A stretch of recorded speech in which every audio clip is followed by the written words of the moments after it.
Hello and welcome to day 3 of the Gauntlet cast, but what feels like almost day 6. Looking at their gear, contestants are gearing up very fast and would be expecting to see some bosses die today, at least pinnacle ones. Yeah, we actually saw our boy Khan. He's doing really well. He's already started doing some pinnacles, actually, I believe. Yeah, Karn is in rank 1.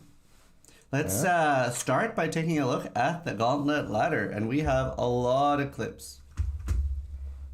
Let's see. Give it a second. There we go. Karn very, very solidly in rank 1. Very solidly. 104 points. Yeah. Being miles ahead of anyone else. Not just in points, though. He's also ahead in XP. You can actually hover over the XP here. He's like... Okay, no, he's not ahead right now. Oh. But it's like neck and neck between Alec and Khan. The weary traveler. Yeah. Khan has managed this feat, I believe, by doing his classic not fucking sleeping for like 2 days strat. Yeah. Don't worry though, we're literally 5 minutes away, so... Yeah, we can break down his door if something happens. Karn is probably not going to sleep for another 40 hours. Yeah, Ben has fallen off really hard. Very surprising for a lot of people, but Ben is in rank 7. XTD. Now, obviously, Ben is getting geared. This is a gear race. He'll have his checklist of clusters and ES gear. I think he was even crafting cobalt jewels. So, yeah, it's a gear race. It's hard to tell who's actually in the lead until people start. Well, we'll know roughly because we'll see him respec CI. Yeah. So. Yeah. So very well. It still is anyone's race, but Karn is solidly in the lead and doing really well. Alk is rank 2, and for the rank 1s of each class, we do have Pak being dead at rank 1, which I did not know that. We'll have some clips to watch after we check the leaderboards, but yeah. So Grizz Baby is a rank 1 Alive Witch, Ben is rank 1 Shadow, Slade still rank 1 Ranger, Karn rank 1 Duelist, rank 1 overall, Soul rank 1 Marauder, and Alex still maintaining that rank 1 Templar lead, and Hoex still maintaining the rank 1 Scion lead. Yeah, as we said, because... Oh, most positive man died too. Oh. I messaged him about it. Oh, wow. What did he say? I don't know if we have it in the tool. We do, but he is going again. Right, that's good. I mean, he'll make it... As long as he can get through the campaign, it's pretty fast to get back up to this point. Because as we said... Mapping experience this time is not too punishing. I believe it's 30% more damage, 30% less damage, and 15% haste in those red maps. Yeah. So it's not too bad. So we should see him catch back up nicely. It's all about whether or not people can actually execute those Ubers, which, I mean, who knows, because we don't know what they've actually... We really don't know. We really don't know. Yeah, it really is gonna be a treat. A treat. I saw Carney killed at Zeri as well. I don't know if Zeri was different or not, but I'm very excited to see that. Because obviously I don't know what they had time for. Oh. But Zeri was killed, so very curious to see that. Oh. What I really want to know is, will Uber at Zeri be different than at Zeri in terms of the special extras? I don't think so, but... Because if it's not, we know what they've done for Exarch, we know what they've done for Ida, and so we can actually get a sneak peek at Shaper, Elder, and at Zeri then. Yeah, I think that the Eater one was particularly easy during normal Eater, but that area denial doing Uber Eater will be way worse. Oh, I haven't seen the Elder. No, Eater. Oh, right, correct. The wall, obviously the wall of water. walls from the pirate, yep. You can cross them, right? They just do a lot of damage? I don't know, because no one, when I was watching just at least, walk into them. People didn't want to walk into them. They didn't know what it did. But I'm assuming you can walk through it. Maybe it just gives you a debuff. So. Yeah. I thought Ben killed Exarch already. Did he not submit it? So he has only done the quest version, which you do not get points for. Yeah, so if you actually take a look at these... Well, there'll be, like, stipulations in the Gauntlet rules. I think !Gauntlet, there's, like, a rule sheet. And it will tell you exactly what you need to do to actually claim these points. For example, as invitations, people might be thinking, that's not too bad, but you actually have to clear it with all release at once. And so with Feared, for example, you're fighting all 5 of those bosses right off the bat, which is completely fucked. Yeah. On top of things like limited portals. You only have 3 portals for anything that you're getting points for. Yeah, so you could log 4 times, but then it won't count. You have to do it again. Yeah. So it's a pretty cool ladder so far. Yeah. Soul is the rank 1 Marauder. We can show off his axe real quick. He had a really good weapon yesterday. He is on 20 quality now. He's gotten 50 more DPS out of his axe. Yeah. Very, very cool. And he'll be wanting to enchant that most likely. I mean, do you see he's got that fizzed up multi? For those of you who don't know, he's actually playing Bleed Bone Shatter. Very surprised he doesn't have the 8% fizz from Settlers. Yeah, exactly. That's what I was saying. He should enchant his axe. I guess he's going for tattoos, or he's just not thinking about it. But yeah, no, he'll definitely want to enchant that. That's an endgame axe. Like, he can play with that for a long time. So that'd be like 900. Yeah. That's crazy, that is. I wonder if Alk's got a bigger axe if he's still rocking the... not same axe. I guess he'll... I'm not sure if he's going to go for a bigger axe or if he's just going to like... He'll go for a bigger one because Recombinator's so easy.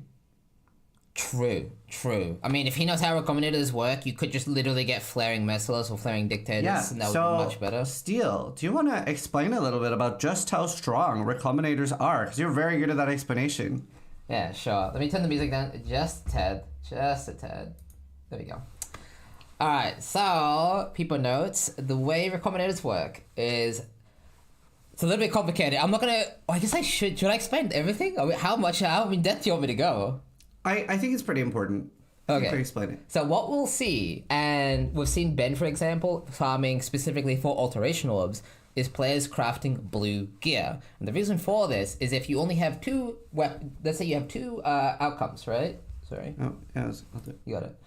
If you have 2 mods on 2 items, right? Let's say you've got Flaring and then Merciless on each axe. It's actually just a % chance to pick how many mods in that pool that you get.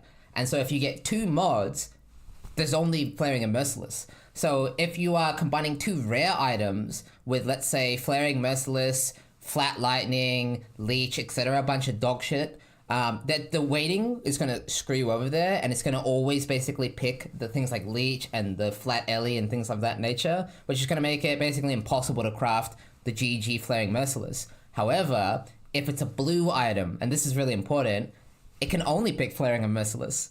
And this is why we see the contestants farming so much alterations. So we even have like players like Ben are specifically farming Expedition just to get alterations so they can craft these items and start recombinating early for that perfect gear. Yeah. I don't know if they'll like set up a filter to pick up blue gear. Most likely they'll just spam ults. It's more time efficient. It is going to take thousands of ults to do this, but this isn't Ruthless, thank fuck. So they can actually just pick up ults and vendor gear and do all that kind of stuff. And you should see some actual insane gear come day 3, day 4, just before they go bossing. And there is even some more complicated tech with exclusive mods where you can basically force the recombinators to have 3 prefixes or 3 suffixes, but mods that can't be picked, guaranteeing that you could get triple perfect prefixes, for example. Check Manny's stream. I don't think we have Manny on the tool, do we? Yeah, we should get Manny added. Yeah. Apparently he's found Krilson, though. That's crazy. I've never found Krilson. I've found him twice. 25,000 hours. Yeah, he's supposed to be like mirror tier rarity. I guess rarer than a mirror, because I've found 2 and you found none, so... I found 4 mirrors, though. Or 5. 4 or 5. He's in the tool now. There we go. Alright, goodbye, Alkaiser. Goodbye, Alkaiser. Goodbye. There we go. Yeah, there it is. Wow. No bounty for that, but there it is. One of the rarest things to find. Let's announce a quick flash bounty for first person to find Krilson starting in 10 minutes. Oh, you're just gonna like hold him hostage? I'm joking. Yeah. Terrence got a headhunter? Holy shit. Really? Yo, we need a clip. Yo, this is really cool. We don't just want rip clips in this tool. Can we get some hype clips? Yeah, get the headhunter clip. I want to see that. Would you use it? I guess you probably would. I mean, who is the favorite right now? So Karn is in the lead right now, and he has finished a gauntlet before. He's never won a rank 1 overall. Obviously, Ben has won the most gauntlets, so he is by far the favorite to win. But it really is anyone's game. There are, I think, 15 people that have ever cleared a gauntlet. Yeah, obviously full clearing it's really, really hard because, for example, even if Ben wins this gauntlet, he might not actually kill or release Feared, or he might miss out on an Uber Exarch or something like that, or Uber Elder. And so even if he does win, he might not full clear. So Yeah. Khan is the zombie. Yeah, we were watching him. You can see he's a bit disheveled. For those of you wondering, Khan does feel sleep just like the rest of us. It's just raw willpower. So you'll see him kind of like go in and out of it, but yeah, he's holding on there. He's a champion. This is an interesting thing. The easier you make something, the longer people will stay up. It's why in things like BPL, you see Karn sometimes will stay up for like 50 hours. Whereas the harder the race is, the more the contestants will sleep. So maybe we'll just have to make it harder again in maps next time. Yeah, I do think it's hard. It's just you front-loaded back-loaded the difficulty into just Ubers and the campaign. Yeah. And so obviously that mapping portion, which does make up the bulk of the time, is easier. Absolutely. So, yeah. I think that's why we're going to see bosses way sooner than almost any gauntlet before. We've slept twice. Yeah, and Khan hasn't. That's insane. You wake up, Karn is there. You go to sleep, Karn is there. You wake up again, Karn is still there. Karn is eternal. Yeah. Yeah, I do think that can backfire, though. Like you said, it's a marathon, not a sprint, but we'll see. I mean, do you really think he's going to stay awake until he does bosses? No, I don't. No. There's no way. That'd be silly. I would expect that he will go to bed in a few hours, wake up, and try to do the Onigoroshi bounty. That's the problem, though. He still has to do Onigoroshi farm, so... True. Yeah, and he has to save at some point. At a certain point, like what, 50, 60 hours, you start hallucinating. And that's not going to make the fights easier, so... It's literally, like, not necessarily the correct thing to do, honestly. Like, we've had other contestants sleep multiple times, and they're not that far behind. Yeah. And they're not hallucinating, so, yeah. Having to deal with delirium while bossing is not a good idea. Yeah. Now, to be fair, a lot of people think that people die to sleep deprivation, like in PoE, not in real life. But usually, the number one area where we see people end up dying is right after waking up. Yeah, maybe that would be a good time to farm the Onigoroshi. Yeah, give himself some time to like... Oh, that would be perfect. Yeah. Yeah, it'd be interesting to see how long he stays awake. IRL is possible as well. It's usually pre-existing conditions. So Sherman Khan is, Sherman's not doing anything, sussy or anything. You should be fine. He's fine. Yeah. Khan doesn't even drink caffeine. No, that's wild. I think him and Havoc both stay up by just drinking a lot of water. Wait, Maddie found Krillson during the campaign. I didn't even know that could happen. Wait, you sure this is in the cemetery? Yeah, look at the Elder Portals. Oh, God. What? You're right. I didn't know that was possible either. That's funny. Oh, A-Flox. Congrats on 90. No, this is not top 3. Ben is rank 7, Karn is rank 1, and Manny is in the campaign. Yeah. We are going to go through and look at some clips right now. We can do the full screen react so we can see our POVs as well. If that works. Yeah. Perfect. All right. Is this a rip? Yeah, this is Ladno. I think we might have seen this yesterday because he just gets... Yep. Just gets bopped. Yeah, all right. Classic. Oh. We have a Mathel close call. Oh. During Brine King. Oh. Let's hear that again. What it... Wow. So that... He has 2.6k. Yeah. Almost one shot. Yeah, that was obviously the anchor, the Brine King, getting some of those pirate abilities. And his Fizz is extra chaos. Yeah. You can send clips to Madiki or Ulti.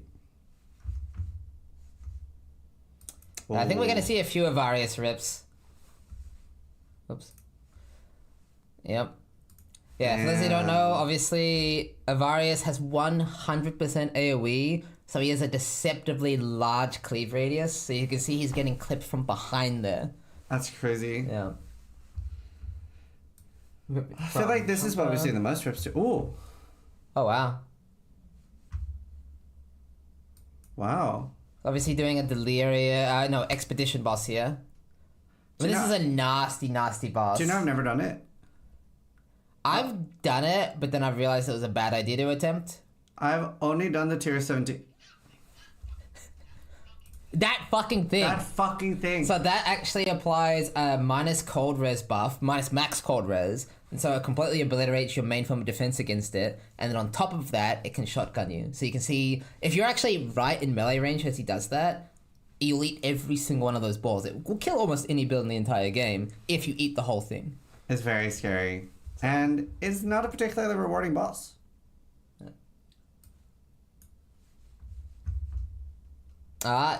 Act 9, Depraved Trinity. Oh man, that is a reset angle. Oh god. Yeah, see, wow, he stayed in there as well. Look at the vuln stack as well on the top left. 5, 6, yeah. Oh, there it goes. Yeah, too many vuln stacks, too many things happening. I mean, yeah. That's a rough one. So that was that Richter? Yeah. Yeah, so we have Olo up next. Oh, Comb. So I was actually really curious. So obviously...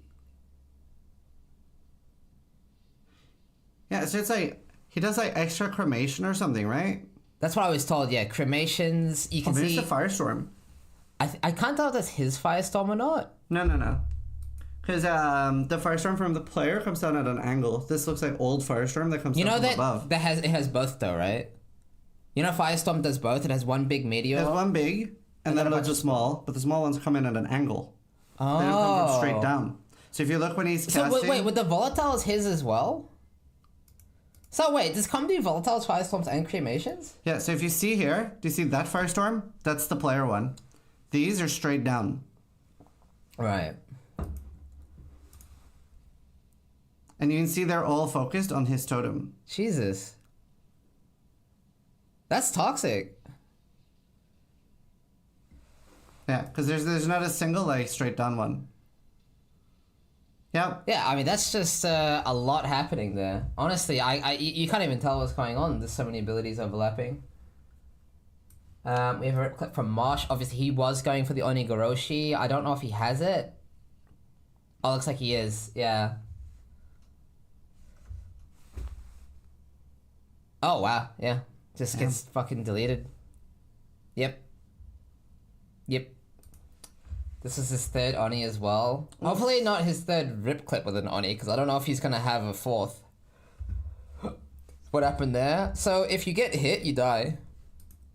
It's really that simple. Yeah. Like, if you... Seriously, it's actually surprising to think about this, but if you stand still in, like, a pack of mobs, you will die. Pretty much. Like, you look at Ben, you're like, oh, he's invincible, he cannot die. Literally, if you stand still for, like... What was that? Like, 0.3 seconds, you die. It's that simple. Like... Yeah, it looks so much... Yeah, look, he gets stunned, dies. And this is why the single biggest defense you have in Path of Exile is phasing. Well, it wasn't even phasing. Because he gets micro stunned. You can actually... I can point it out. There. Yeah. You see the micro stun? And that's all it took for him. Yep. Yeah, I don't actually think Ben has stun immunity. Stun immunity? No. But he would have the Pantheon, which would help a lot. Yeah, so if you have the Brian King Pantheon, which he could have at this point, you can get stun locked. So phasing is that you can run through monsters. Yeah, which devs hate, by the way, because it removes... What would you call it? Like... Pressure? No, it's not about difficulty. It's about creating enemies that feel real, and it removes that. So devs don't like it. I love it. But yeah, we love it as players.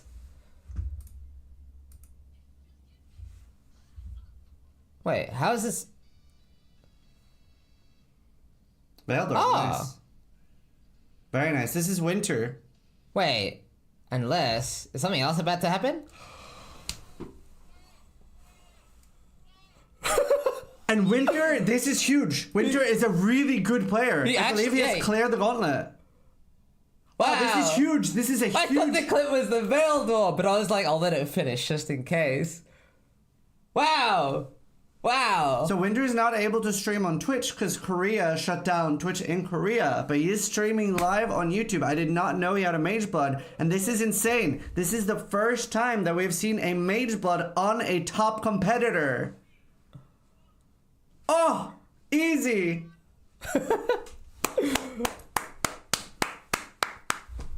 I'm gonna message him and be like, holy shit.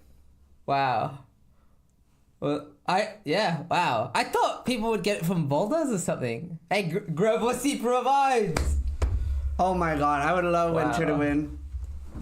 Oh, that'd be so sick. This is literally... I would tell him to put it on the Trickster. I'll be trying to get Trickster gear right now. Mage Blood plus Trickster is like insane. I'd be going for Trickster, man. Alright. Now, going from that... I'm skipping ahead. I wanna see this as well. So obviously chat was telling us about... Oh, it's another Gravicious. Dude. GG got enough Gravicious so hard. Wait! You're wrong! You're wrong! DDD are gonna miss Nerf Elrond.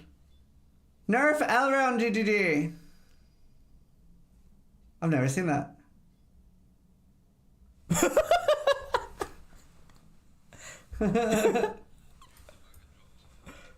Yep, I think he said a headhunter dropped, yeah? Yep. Ah, goddamn. Alright, well, there you go. Headhunter and Mage Blood in the Gauntlet. There it is.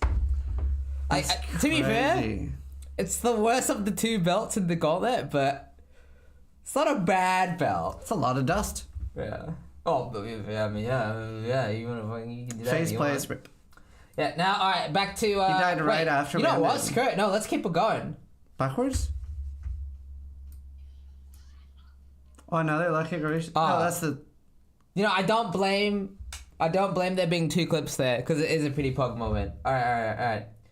Where is it? Here we go. I don't think there's two clips, right? It was Winter Surprise. Oh, I see. Right, now this is... Oh, that's so unlucky. Wait, I missed it. What actually hit him there? It's the spinny blades. No. Oh. He just gets one-tapped. He's very tanky too. What were the map mods? It's not even a crit unless he's Ignite Immune. I mean, of it... Yeah, honestly, pretty similar reaction. I would want to see the map mods because I can't imagine that one-shotting him otherwise. This goes back to what Steel said. If you get hit, you die. Ben does have a lot more life and energy shield. I think he has closer to 8k total, so he is a fair bit tankier, but... Yeah, I'm assuming there was a map mod there. I'd be shocked if there was none. This is extra fire? Yeah. Yeah, I'm thinking it's because it had the damage mod. I'm thinking he got punished there.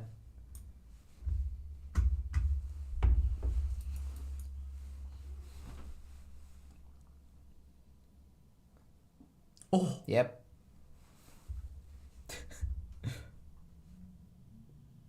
Oh yeah, very little life. Yep. Very little life for Act 9. Hey. Alright. Yeah, obviously Dodge Ray, repeat even just its base form. We have a close call here from Ventura.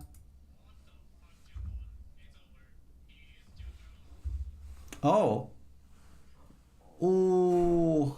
And we saw in the chat there that John got the Voice of the Storms. Yeah, actually huge amulet. I think that's basically Biss on Ephemeral Edge Trickster, offensively at least, until you get a crazy simplex or focus. Yeah.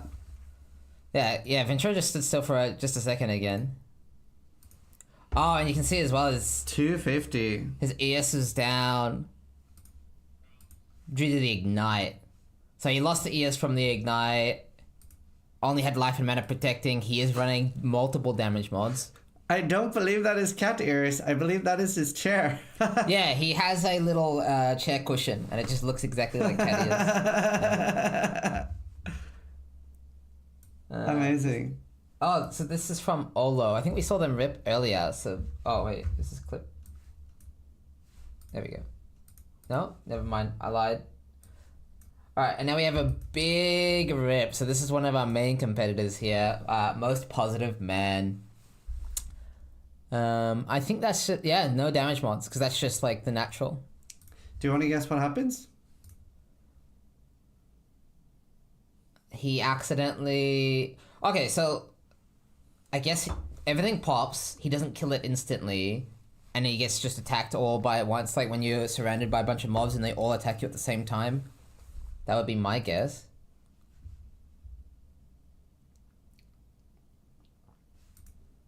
There's pen, always crit. Cannot be evaded. I here don't have any evasion though, so it doesn't matter. Yeah, I think he just stands right in the middle of it, doesn't kill it instantly, and gets attacked. Oh. Yeah. Yeah. I think he got a little distracted there by the Jun spawning, so that was a bit toxic from the Jun. What was that, actually? Transportation... Was that the intervention? Oh, you were assassinated, it says. So yeah, intervention spawned. Yeah. Yeah, so he got a bit fucked there by the intervention spawn. I don't blame him, but yeah, bad timing. Yeah. Oops. We do know he's going again though. This was again. Most positive man, so he is a top tier competitor there. Yeah, I did talk to him yesterday. He did say that he was just really tired and didn't think. Yeah. All right, and that's the clips from last night. We've seen the other two. Scroll down. There's a scroll bar. Oh, you're right. One more. Oh. 07. Was it? Oh, this was from yesterday. I mean, first day. Sanctum. Yeah, he did say Sweden. He died in Sanctum. Wow. That's crazy surprising. It's only 20% damage. What?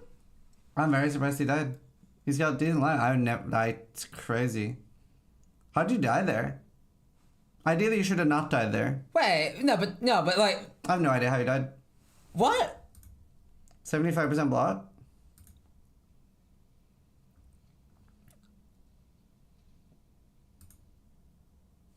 Did you guys know the shield charge does damage on that? I didn't know. I knew the slash. I mean, you know the slash does. I knew DD does. I know there's certain what do you call it? Nemesis rares that can do damage. I didn't know the shield rush does damage or the shield charge does damage. Yeah. Okay. For those of you who don't know, obviously Sanctum's not really supposed to kill you. At least not this. Yeah. And this is not even really Gauntlet. This is only 20% more damage. This should not contribute anything. Yeah. Maybe somehow the haste interacts with it, but... It must do. That's crazy. I don't know. That's weird. Somebody in chat asked, are bounties being paid out after the Gauntlet? No. Any prize money after the Gauntlet, like any actual hard cash, will be paid out roughly between 45 to 60 days after the Gauntlet. I basically pay people as soon as I get the money from the sponsors. It's an invisible shit. No, I think he died to the shield charge. I'm surprised it did damage. It's not supposed to. Like, because that's a 68, just to reiterate. Like, I could understand if that was an 83, but it was literally like the Quest Sanctum first floor. Yeah. So, I don't know how he died there. Jang picking up a gold flask. It's nice. What do you think he's going to magic find, do you? I think a lot of the competitors will be running a gold flask since maps are so easy and it just gives them more gold, more rarity. Yeah, but gold flask for more so gold. Dog shit though. Yeah, but maps aren't that hard. They last, I mean, I think even I last longer than a gold flask is. Speaking of lasting long, today we are going to have flash bounties from Asus at 4 p.m. UK time, so that is in 1 hour 27 minutes from now. We are going to, with you guys, come up with some flash bounties for our contestants. Yeah, so feel free to XDD chatting to let the competitors know. Obviously, we do try our best with these flash bandies to let people know ahead of time, just to be ready. But, you know, we don't necessarily go around messaging each individual competitor. That would be thousands of people. Yeah. But feel free to let people know that we will be doing flash bandies soon. Yeah. That's pretty cool to see how much gear people are getting already. Yeah, as we said, let me bring out Al-Kaiser here instead of Khan for a second. Mm-hmm. He actually has over 7,000 life already, I believe. Yeah, Wow. 7.1k life. Growlibor! Yeah. So the competitors will be getting some actual pretty insane gear for this point in the Gauntlet. As this is your fault for making the maps easier, but hopefully it will be the Uber bosses stopping them from progressing.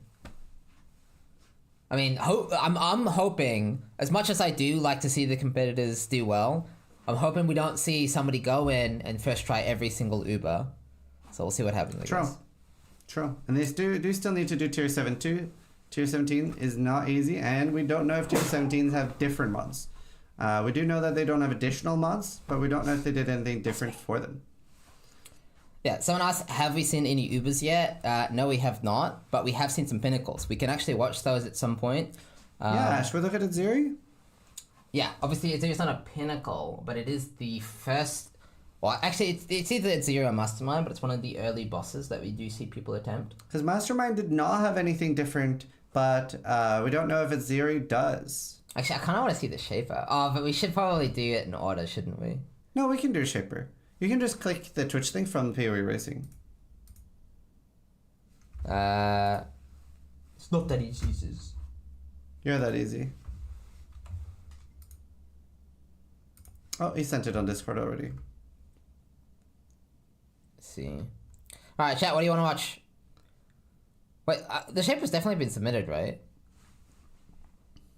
Unless he... Oh, maybe he fucked up his portals. Yeah, I'm not sure. Let's do Shaper card first. I don't see it now. He has more than 3 portals. For normal Shaper? That's funny. That's... Oh, that's gonna be sick. Alright, I'm hyped. Witness! He needs to kill multiple Shapers anyway. Yeah, it's actually not a waste. Like you said, he needs the fragments. Now, we do know GGG have cooked for these bosses, so we should...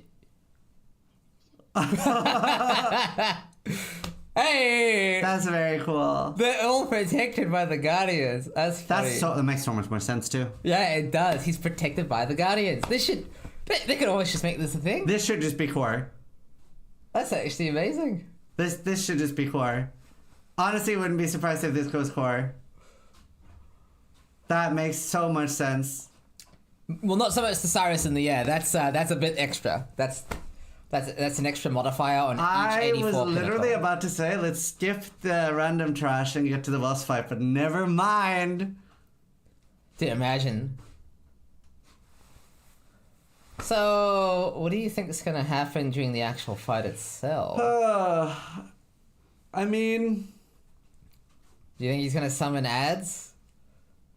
Imagine each portal summons a fucking boss. I think maybe that we'll have abilities from the Shaper Guardians in the actual fight. Oh, so you can see like Hydras. burrows, rock falls, Hydra arrows, Phoenix swirls. This is just such a smart idea from GGG. Such a smart idea. It fits too. It fits so well. I love Cyrus being there. Yeah, just a bit of extra random toxicity to make it more clusterfucky. Ah, it's so nice. The fights feel so refreshing. I saw there was even like a appreciation post on the Reddit. People were really enjoying the new campaign. Yeah. Also, yeah, I would rather fight this than Rigworld. True. The problem is how long it'll take. Well, we are very power crept at the moment, so without the additional life, you would go in and kill them pretty fast. I wish I could play this in softcat. Yeah, obviously, you do get to experience the campaign. If you don't make it as far as our competitors here, at least you get to watch. Maybe, because there is a bit of time until PoE. What I will ask, I'll send a message to Neon and ask if they can add Gauntlet campaign as a private league mod, so that people can play around with this afterwards. That would be really cool. Don't know if it's possible, but it would be really cool. Yeah.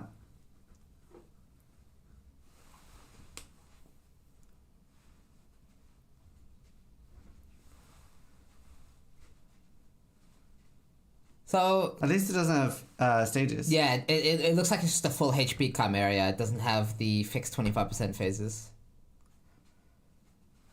Yeah, true. We actually have the lowest level Act 5 Cadaver, I think, because that was 48 hours after the event start. So we can actually take a peek at that. Oh. No Minotaur. Oh, it's random. Interesting. Or Minotaur is in the Shaper fight. Yeah, at this point I'd be a little disappointed if there was nothing more. I'm totally expecting something in here. I mean, he uses 4 portals. Yeah, it must be. It must be.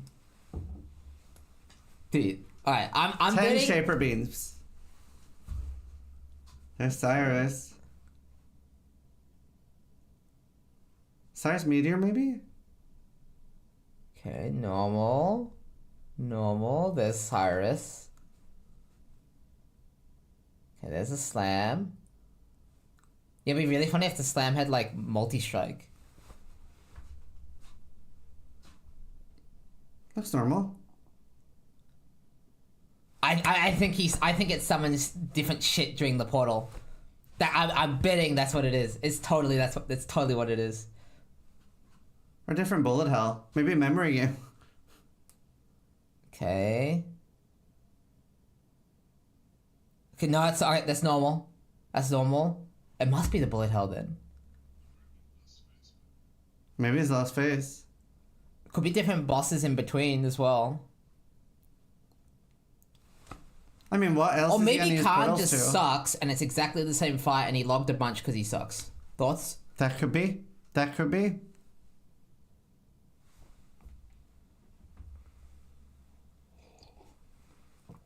Some of the addition feels like Neon's been cooking for years and this is just letting him unleash it all. They did say originally that Shaper was designed to not have a protection bubble to deal with the bullet hell. Obviously, we did see many years later, Uber's Shaper does not have that same protection. Yeah, Uber, like the Uber Elder fight where you fight both Shaper and Elder was actually always supposed to have a bullet hell, but because of the none of the testers were able to do it, so they were like, it's maybe a bit too hard. So we had to have a lot of power creep before we actually got that on the Ubers. Yeah. Alright, the trash looking the same as well, unless. Let's see what the boss is. No, it's normal. Okay. It's gotta be something with the bullet hell then. All we know, we kind of spoil it for ourselves, he has no points claim for this. No points means he killed it with... Well, actually, we don't even know if he killed it, but we're assuming he killed it, but he used too many portals for the attempt. Yeah. You have to do this clean sub 3 portals for it to actually count for points. Yeah, the bullet hell projectiles were also desynced. That's correct. Oh. Oh, I guess... No? Do you think it's just Cyrus being annoying? Honestly, that looks fine. Okay, at this point, if I was Neon, I'd be doing some crazy cook shit in the last phase. Or maybe Khan just sucks. Yeah, I'm unaware. I'm also unaware. I mean, it's gotta be something. Are we unaware? I mean, it looks very... Oh, as a reminder as well, this is not Uber, but it does have the 84 Pinnacle mods. Those are, I believe it's 40% more damage, 100% more life with Cyrus apparitions. So you can see Cyrus being toxic there. Whoa!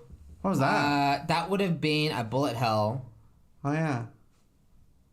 It was either desynced or you just couldn't see it because of the beam. Yeah. I admit I didn't see it either. I didn't see it. Maybe it could have been a ball as well. Either way, I did not actually spot that either. I saw it was there? All yeah, right. it was just hard to see. I don't feel too bad that I didn't see it because neither did Khan. True. I was the ball. Yeah. Oh, maybe. Oh, that'd be cool. I really don't know. There must be something. Yeah, for those of you saying visual clarity XTD, that's kind of the point. He intentionally put Cyrus on there just to obscure mechanics. Why is he loading there? Oh, the bullet hell. Right. Oh. He lost Zana. Yeah, so there is actually a mini game that nobody pays attention to. You're supposed to protect Zana, and he let Zana die. Maybe he maybe just... that's he uses all portals too. Oh, he just fucks up one thing and lets Zana die. Oh, Cyrus killed Zana. Yeah. Oh, wow. Yeah. Also, it's this... Is it not different then? Wait, so he just fucked up? The bubble.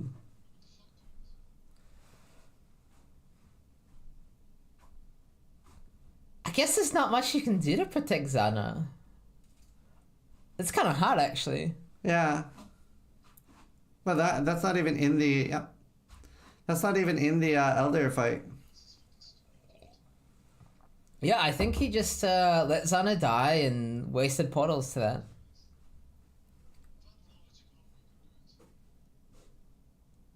Yeah, File Arctic Armor could be used to tank some of those projectiles, but he doesn't have it on him.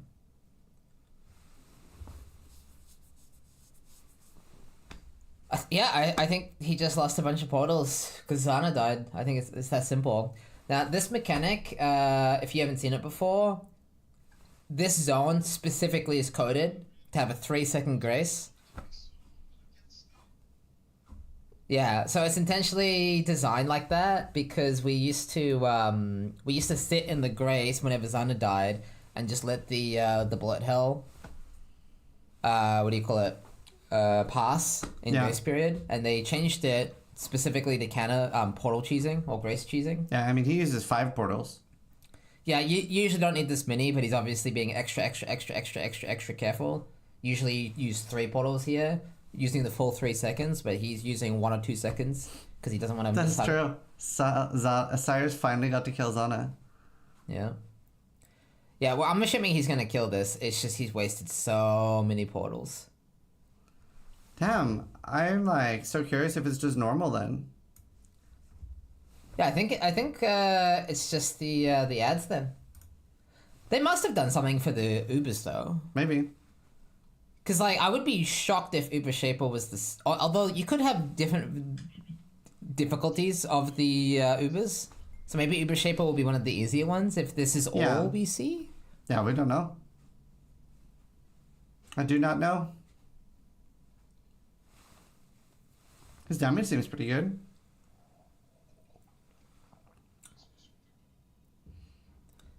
Is that Earthshatter, by the way? Yeah. He was Ground Slam not too long ago, I'm pretty sure. Yeah. I guess he's going Earthshatter now. I think he's Ground Slam for clearing and Earthshatter for bosses. The big boy bossing, right? Yeah, it makes sense. Obviously, Earthshatter does have the best slam DPS. He swaps his own bosses, right? 2 or 3 times more damage, yeah.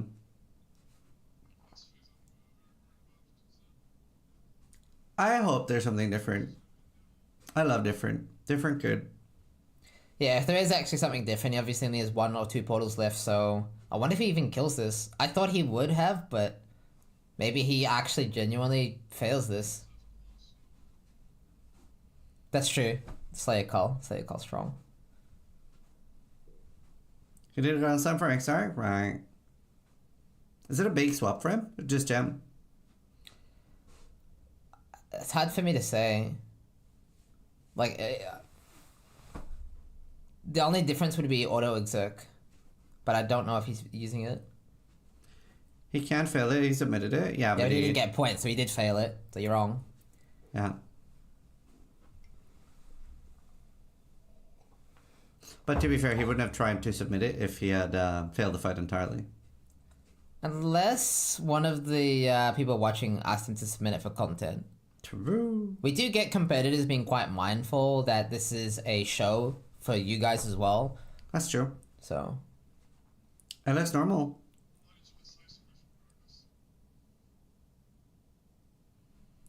Yeah, honestly, a pretty easy one as far as the extra mods go. Yeah. Just Cyrus being a little bit toxic at Zana. And again, there's no Zana in the Uber fight.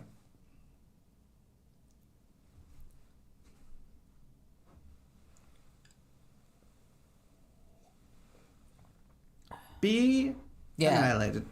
So obviously you can keep Zana alive by just making sure you're not near her.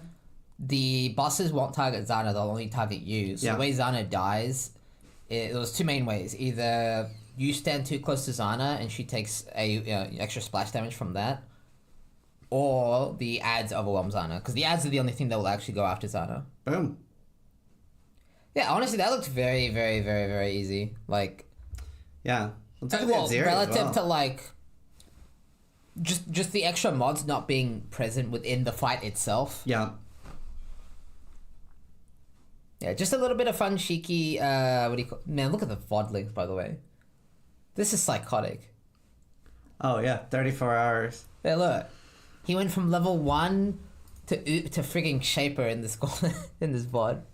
That's psychotic. We can take a look at Aziri as well. In fact, we should just take a look at all of them, because obviously each one of them is going to have some special cool thing. Yeah. Cocaine. Actually, cocaine. I'm calling him out. Substance abuse. He doesn't even drink caffeine.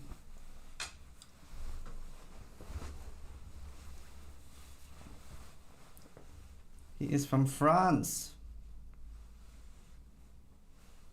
Cocaine. Yeah, no, he actually doesn't even drink caffeine. He drinks water. It's interesting. Havoc as well.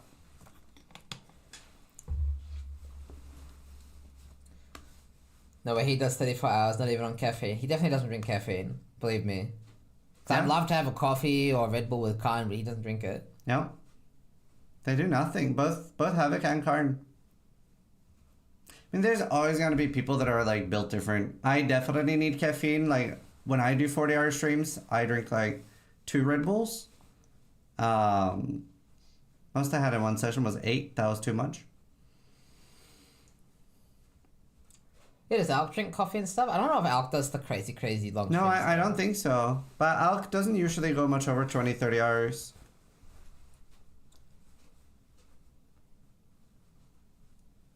Caffeine never... Wow, he like almost one-shot.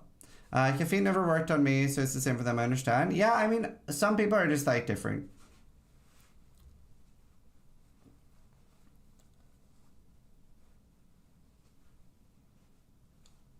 I think Karn is fueled by something else, and it's called rage. Karn is literally fueled by rage. I think Karn's just very motivated. Yeah.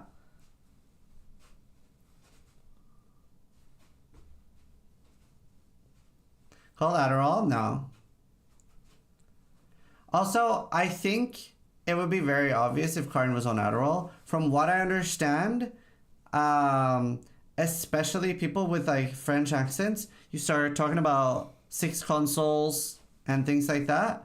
So I think it would be more obvious. You can see that he's very like... What do you mean? 6 consoles. So Yeah, I think it's pretty obvious that he isn't on anything. I think it's pretty obvious. I think it'd be a little bit more different. He's just on a 5-link too. I think most of the competitors are on a 5-link right now. I'm surprised none of the main competitors that we've seen are on a 6-link. There must be one or two. We'll have to take a look at the ladder after. I wonder if Zeri even has anything. Because Katarina didn't. No.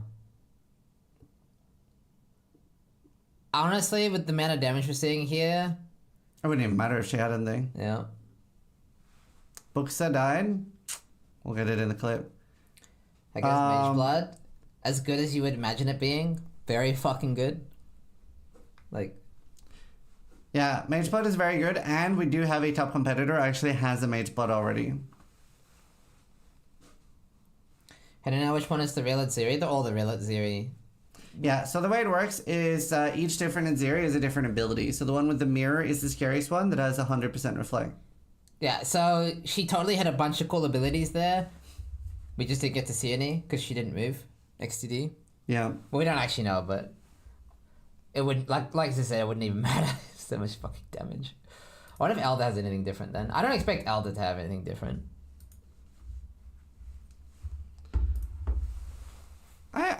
Yeah. You know what's really interesting? If the pinnacles are this like manageable, we could see some insane gear. Like apparently, I believe Khan gets some loot from this boss. Actually, I won't spoil too much yet, but Yeah. So far, Katarina didn't have anything. Zeri didn't have anything. So I don't think Elder will have anything crazy either.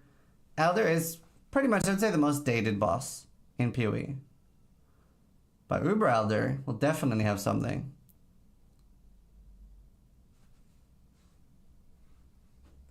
We will see if he gets a Watcher's Eye. Winter has a Mage Blood. Bouts! I didn't spoil anything. We're watching together. Oh. I missed it. What was that? You don't see him? Just tell me what it was. He's right there. It's Eradicator. That makes a lot of sense. So we have Shaper Guardians protecting Shaper, and now we have Elder Guardians protecting Elder. That can be pretty bad because he could take out the Shaper, removing your Watcher's Eye. So not everybody knows this, but especially back in the day when we had more like 200,000 or 300,000 DPS on builds, this was a really hard fight. You might even need to use Frost Wall to protect the Shaper because the portals had a lot of life for relative to our damage back then. So if you don't save the Shaper, if the Shaper dies during the fight, the Elder gets loose and you have a 0% chance to drop a Watcher's Eye. To be honest though, I think the competitors were right. Alp was right, Ben was right. The power creep this league is ridiculous. Yeah. Like this is like a day 2 Gauntlet character. And it's stronger than some of my endgame Gauntlet builds that we used to play back in the day. True. The power creep is ridiculous. We'll see so many people get to Ubers this Gauntlet. Hopefully GGG were pretty merciless with the Uber mods because yeah, people are going to make some ridiculous builds this Gauntlet. Like actually ridiculous. Either way, we're learning a lot for future Gauntlets. So we'll see what we can cook up in the future as well. It's not even recoms. It's literally just the fact that Earthshatter does like 10 times more damage than it did before. True. It's a lot of damage. Like, yeah, and then endurance charges, and that, yeah, there you go. Oh. Yeah, and then the new bases and everything. We just had and all the life mods as well. Like 7k life, this damage, this amount of DR. Like idea. I want to see it. I'm Alright, watching. we're watching. Hold the phone. Hold the phone. Huh. Oh. Actually, I hit a Pride mod. Yeah. I mean, given that this is like literally like basically fresh character, that's very nice. I assume he'll use that. I'd be surprised if he's not using that. But yeah, no, very, very nice for Mr. Kai, and he's happy too. Yeah, so. That's really good. We can take a quick look at the mods, maybe, for what they actually have to... Oh, okay. Oh yeah, I don't know where we had those. Try to get Maddie to send us the mods. But either way, we do have pretty crazy mods on the Ubers compared to what we're doing now. Cool, we'll look at mods and then we'll play ads after. It's kind of hard capping Impale chance now. Yeah, Impale is like balanced in such a way that it's not good, but it's not bad. They're being very conservative with this power level of Impale. Obviously, with when High Sleek, it was kind of game-breakingly powerful and it became the meta for all physical builds. And now, obviously, it's basically just like another source of damage as opposed to the main source of damage. So it's not bad. It's just not, you know, not mandatory. Like, we're not going to see Alk or anything like that go for Watch His Eyes with Impale or anything like that, probably. Alright, here we go. Alright, so here you can see the onslaught that is the Ubers. So the bosses that we're fighting so far, they had unique monster life increased by 100 and monsters deal 40% increased damage. And Cyrus. Now, Uber bosses, they take 50% less damage. Monsters deal 100% increased damage. Monsters have 40% haste, 3 additional projectiles, 30% AoE, consume an additional portal on entry, and that's automatic on the Ubers, and Cyrus on top of that. So Ubers are a whole different beast, and on top of that, they have different abilities. So yeah, it's gonna be spicy. Yeah, like an actual, honestly, an insane step up from anything prior. Like even compared to the Atlas bosses, it's a massive, I mean, literally 100% more damage on top of the fact that the Ubers already do a fucked amount of damage. But I do think we'll see a lot of people actually attempt it, like a lot. Like we're gonna see probably the most amount of Uber boss rips in a Gauntlet that we've ever seen. That is the goal. So we did want to see a lot more people go up against bosses. Last time I think we had 3 or 4 people attempt Ubers. This time we're hoping to have more like 20 people at least attempt Ubers and ideally die to them. Yeah. Yeah, we do have clips of the T0 drops. Yeah, we showed that other. But just to go over it again, we have seen our first Mageblood and our first Headhunter of the Gauntlet already going to Winter and Terrence. Both notable players. Both capable players. Yeah. It's we have had Magebloods ever since Mageblood came out. There has been a Mageblood in the Gauntlet, but we have never seen it before on a competitive player. I remember I think the first guy to get a Mageblood in the Gauntlet was a guy that he said he usually only aimed for level 50, and he just happened to RNG a Mageblood. Yeah. Yeah. Funnily enough, tier 17 map should be quite easy. There's no additional mods on top of the tier 17 map mods, and they drop 5 fragments, so yeah, tier 17 maps will actually be farmable. We'll see people farming things like Yoke. The only unknown is if they have unique ones, which we don't know. Yeah. But they don't have any different modifiers. Yeah, there's clips of the Mageblood and the Headhunter, but you'll have to go out of your way to find them. Business, Carvicious Blessing. Have we seen that? I don't think we have. No, we haven't. We can take a look real quick. Yeah. Just while I'm on the screen, at least.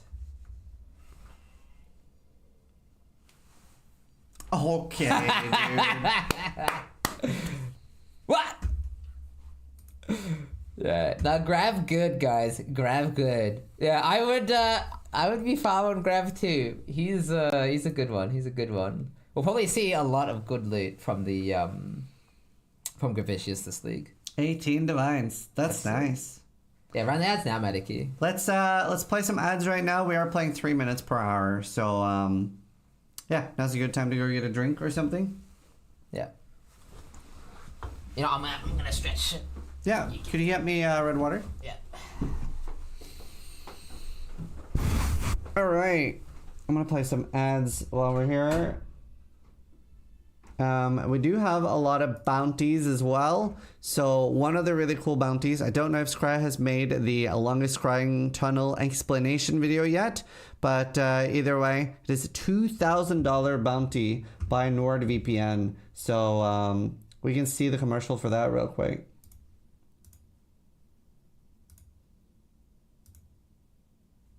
Do you enjoy watching Netflix with your girlfriend? And the worst thing of all, are you disconnecting due to bad server routing, preventing you from beating Ben in the Gauntlet? Well, NordVPN has solutions to all of your problems and more. So if you're traveling from America to another country, but you still want to keep up with your favorite shows, you can do that using Nord, leaving you to access everything that you normally want to while on the move. Sometimes your routing to a server can be less than ideal, and you can use NordVPN to change this to make sure that at least you have a stable connection. NordVPN also features 24/7 customer support, so they're always there to help you. Use code Zizaran today. It's 4 extra months, a big discount, and a 30-day money-back guarantee. So if you're not happy with the product, you get your money back.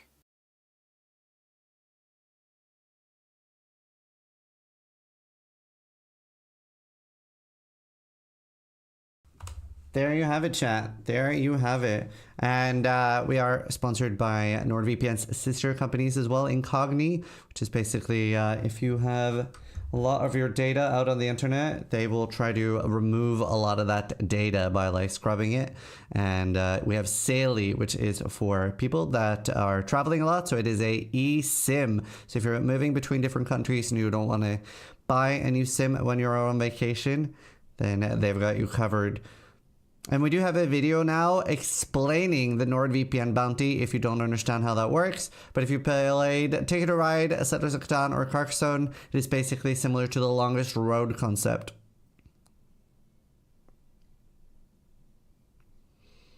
Sis with his girlfriend. As long as my wife doesn't find out. Don't have an anime body pillow. Hello there. For sure. Yes, sir. But yeah, we have a biggest prize pool we've ever seen. Thanks to you beautiful people watching and all our sponsors. So it's pretty cool. It's pretty cool. We're over $45,000. See, it might be bigger too. I don't know. Does anyone have the PayPal pool open? I'm not sure how big that is right now. But obviously, that does get doubled by Shopify.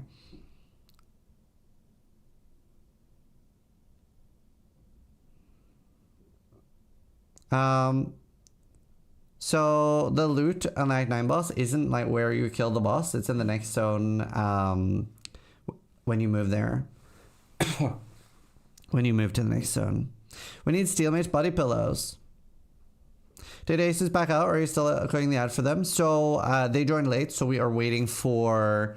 they're sending me some mice and keyboards and stuff. So we're waiting for those. And then I will make them an ad. But they joined very last minute, but they were very keen on being involved. But yeah, Asus is one of the sponsors as well. And they will be... Ooh, Caterpie just died. But they will be providing some flash bounties today. So we're doing that in 53 minutes.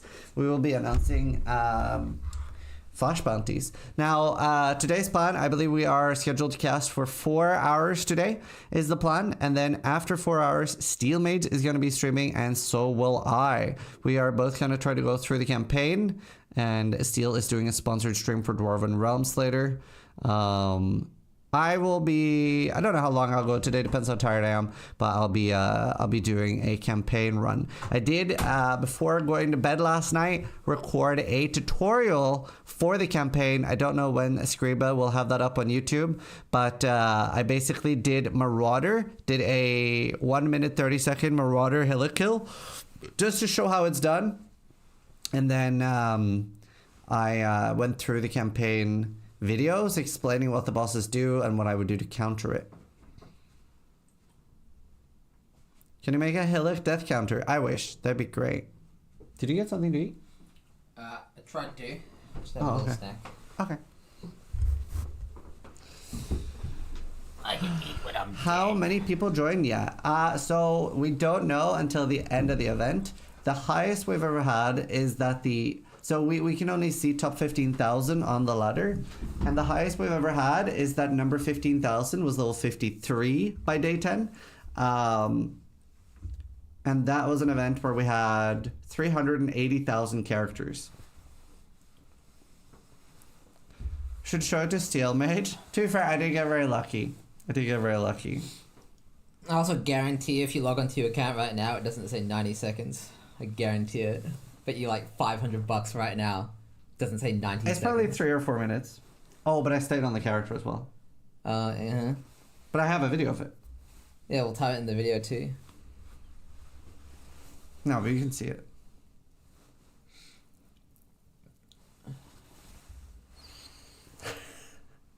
Fuck you, pussy. Pussy. Steel's banning people on my account. I love it. Yeah, I got him. Man. Also, would it really be that wrong? Would it There was some tilting comments on Reddit saying that, like, Zizaran is not a competitive player and hasn't won races. And I was like, huh? It's crazy. Ventura told me, he was like, it doesn't matter what you do to these people, says you can win infinite amount of races and it will not change their mind.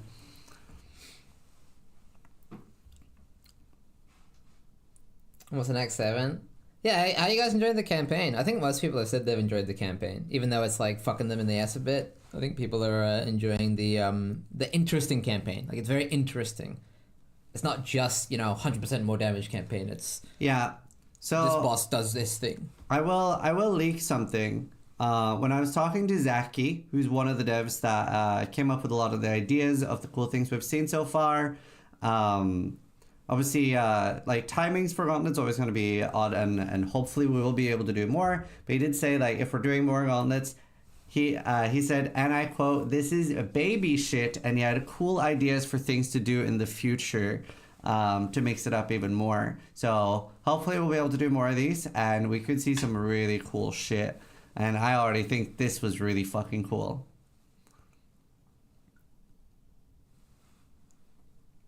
This is really, really cool. So now, someone was actually saying we should check out some of the bounty submissions. So we did have the lowest level to do Act 5 of Katava. What level do you think they did it?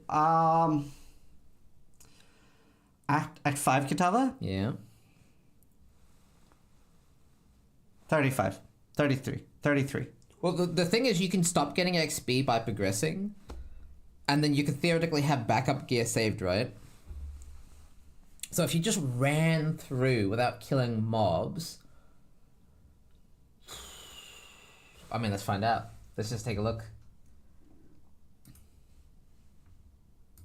I'm gonna sit over here. I'm not 100%... Actually, I know what to do. Ooh.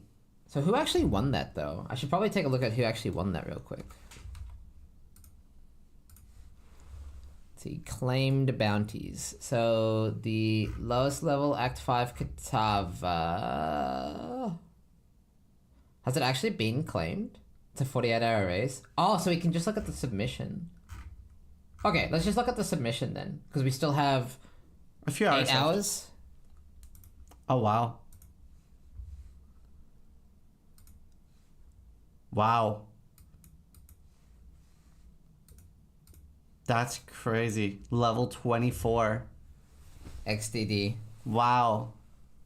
1k life, not capped res, but he doesn't need the cold res, I suppose. 4k armor on a level 20 character. That's crazy. Already ascended too. Fikar is a Giga Chad. Back when GDD were doing races, it would usually be me, Hellman, and Fikar racing for rank 1 duelist. I don't think he'll die. He has 4k armor, which is actually really good at this point. What's the math on that? It's like 5 times armor of hit will mitigate 50%, right? So any hit below 800 gets mitigated by 50%. Really good weapon.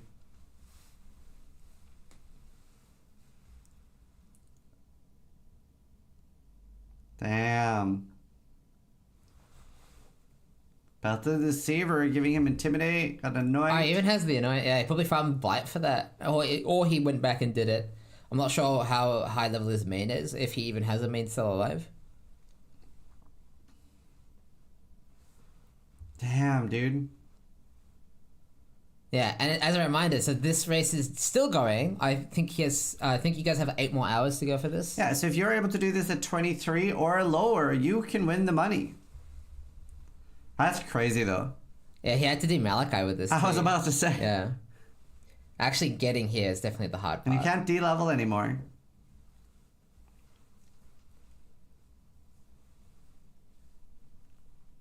Damn, he spent, what is that, 4 points getting Unwavering. I guess that's because he's trying to run through all the mobs.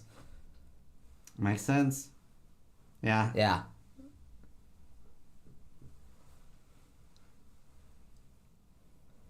Does seem important. So, is there anything he... What level was he again? 24. That's because of Determination. Yeah. Also, another thing he gets at 24 is giant life flasks. Yeah.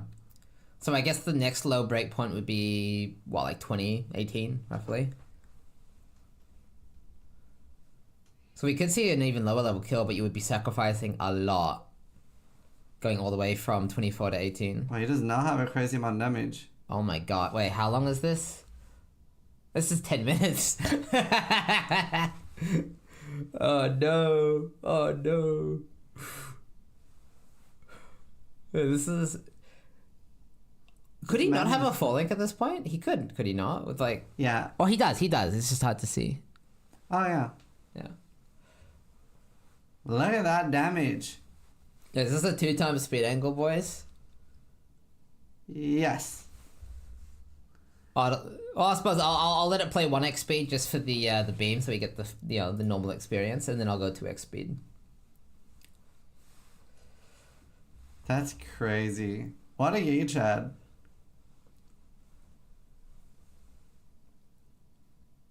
Yeah, so his elemental mitigation's not really any good, so he does have that good amount of armor for the Fizdia, but What was his lightning? Degens and Ellie damage are gonna wreck him. Yeah, I kinda wanna see his Malachi. That'd be funny. Oh, that's crazy. What a god, dude. It would be pretty hard to do this at 18. Yeah. Especially because what would be really tricky is you'd have to start skipping mobs as early as Act 2. Because you can get to 20 in Act 2 so easily. Oof.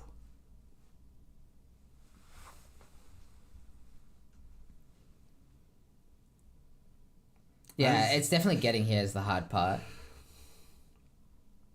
That's cool, though. That's such a cool bounty.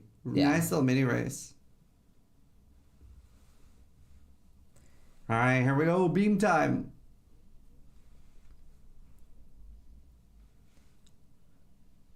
Yeah. Obviously, the competitors at this point will know what's happening. They'll know that they're about to deal with the beam. Although he has no Quicksilver. This is probably why he has Flame Dash, by the way. Specifically to deal with something like this. Yeah.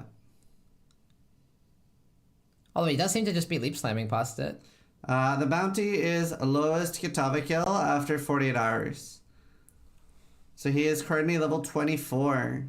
Yeah. So you would need to be 23 or lower. And you actually have like 8 hours to do this.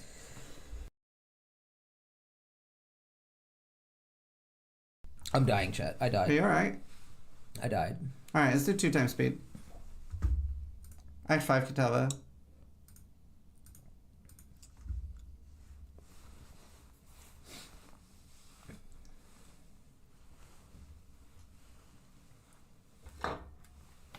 After 48 hours or within 48 hours of Gauntlet start. Within 48 hours of Gauntlet start. Yep. So you only have a Few hours. you have less than 8 hours. Yeah. He's really gotten into like the swing of things though. No totem. He obviously could use decoy. Oh. Yeah, those red circles are an area of denial. So if you stand in them, you'll take damage over time. You can't stand in them. There's no debuff as far as I can tell. Just damage over time. Yeah, this is scary. This beam doesn't do insane amounts of damage, but it does add corrupting blood to you. So if you go up to 10, it will take you down pretty fast. I still don't think you would want to get hit by it. Has he been hit by it yet? I don't think so. Oh, he's moving so well. Consistently and just not getting hit. Boom. Yeah, most players at this point do this fight closer to like level 48 or 50. Yeah, we've even seen a lot of people leveling up to 55, 56 to do Act 5 Kitava. And he's doing this at level 24. He does have all the gear and all the bits and bobs you would want, though. Just minus 30 levels.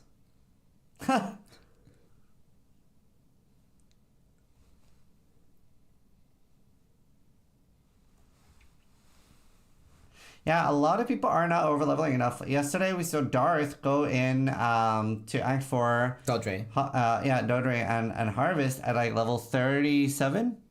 No, I think it was 39 or 38. I'm not sure, but even Ben was like 42. So, yeah, is worth leveling. Yeah, I wish we could see Malachi. I wonder if he recorded that, but yeah. That'd be cool to see. I wonder if I can message him. I'd love to see that.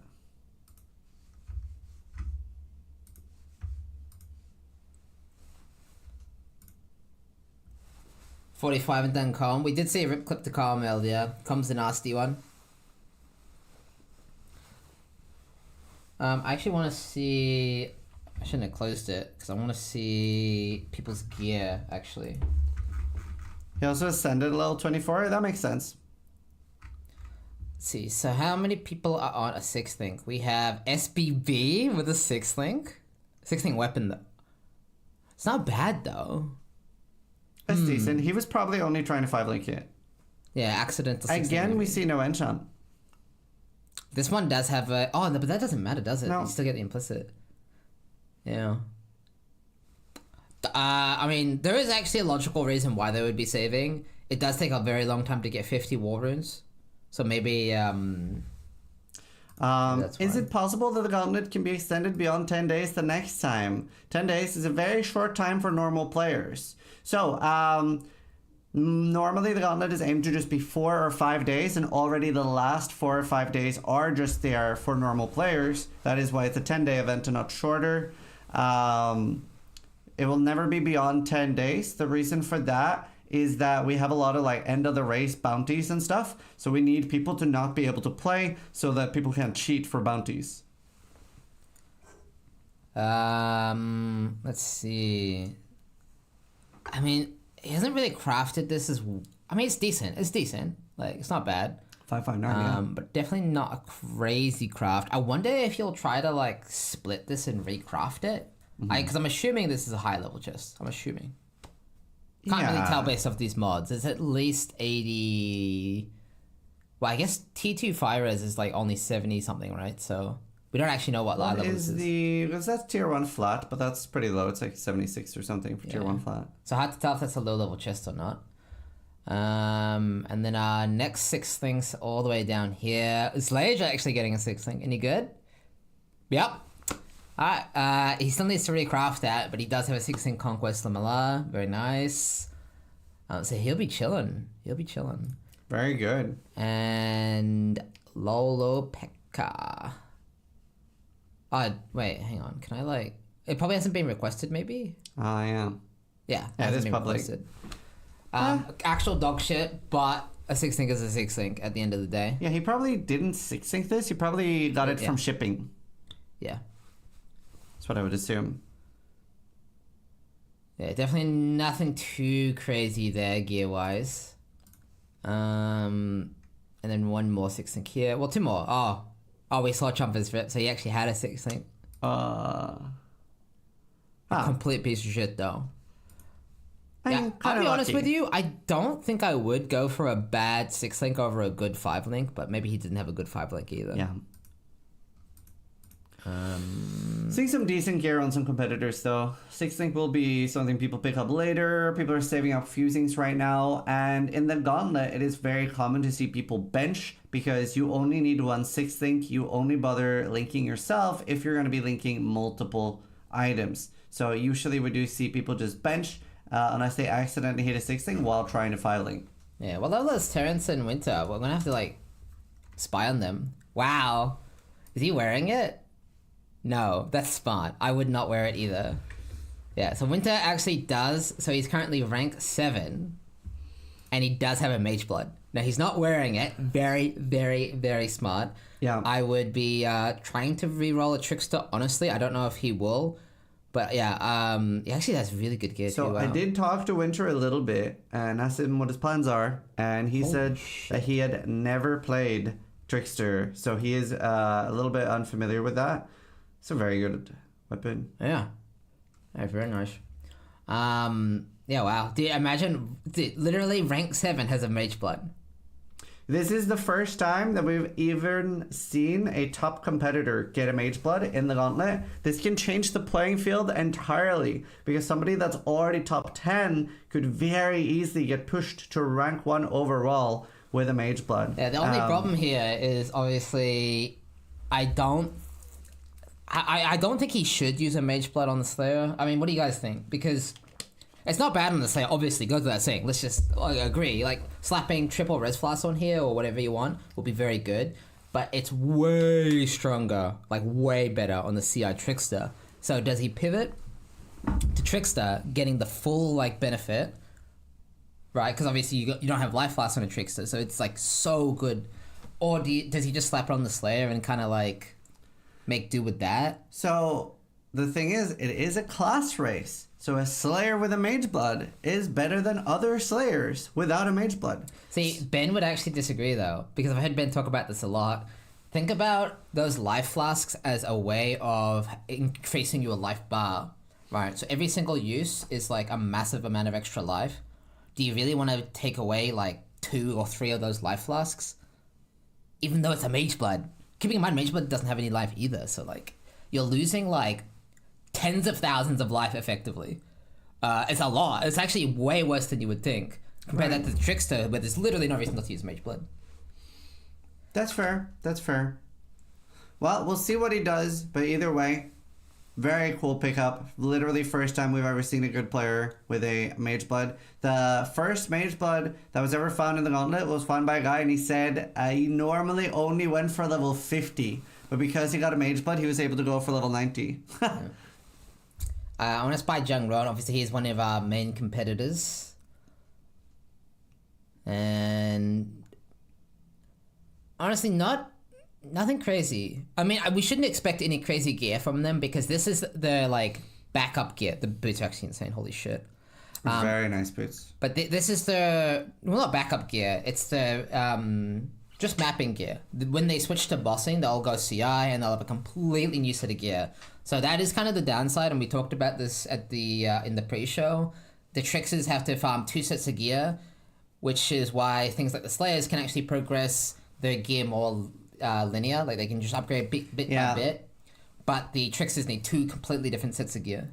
It would have been really interesting, because if the Gauntlet maps were incredibly hard right now, we probably wouldn't be seeing any Tricksters in top 50 at all. And if the Gauntlet maps were really hard, what we most likely would have seen is everybody playing a Slayer early on for farming, getting that Trickster gear, and then like day 3, day 4, leveling up a Shadow as a Trickster and just switching to the full gear early on.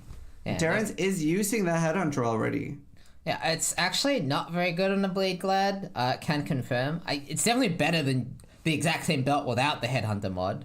I guess he's just fucking around with it. I mean, why not use it? Yeah, right? Yeah. I mean, he's level 90 with a Headhunter. Why not use it?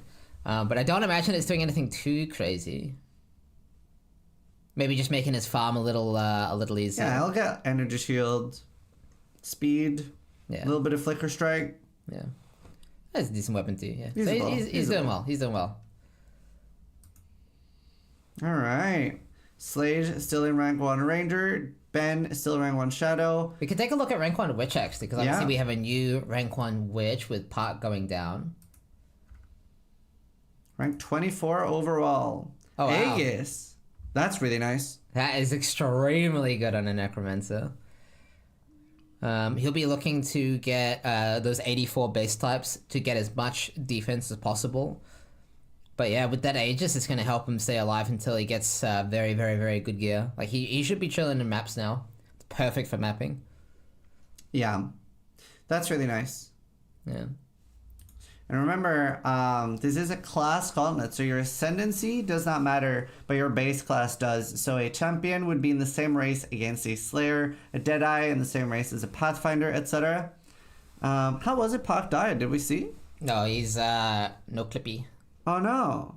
Yeah, obviously not every contestant streams all the gauntlet progression, and if they disconnect, we also don't really get a clip of that. DC'd. Yeah, if it's a DC death, we've all been there, we've all seen it. I've never had one. This is insane to me, but there you go. Oh, did I have one? I had a crash death. Right. Never DC'd. Hey, look. He's only level 90. The poor ascendants so far behind. Steel used to have a lot of DC deaths. Then we moved him here. You haven't had a DC death since you moved here, right? No. Saved. How's his weapon?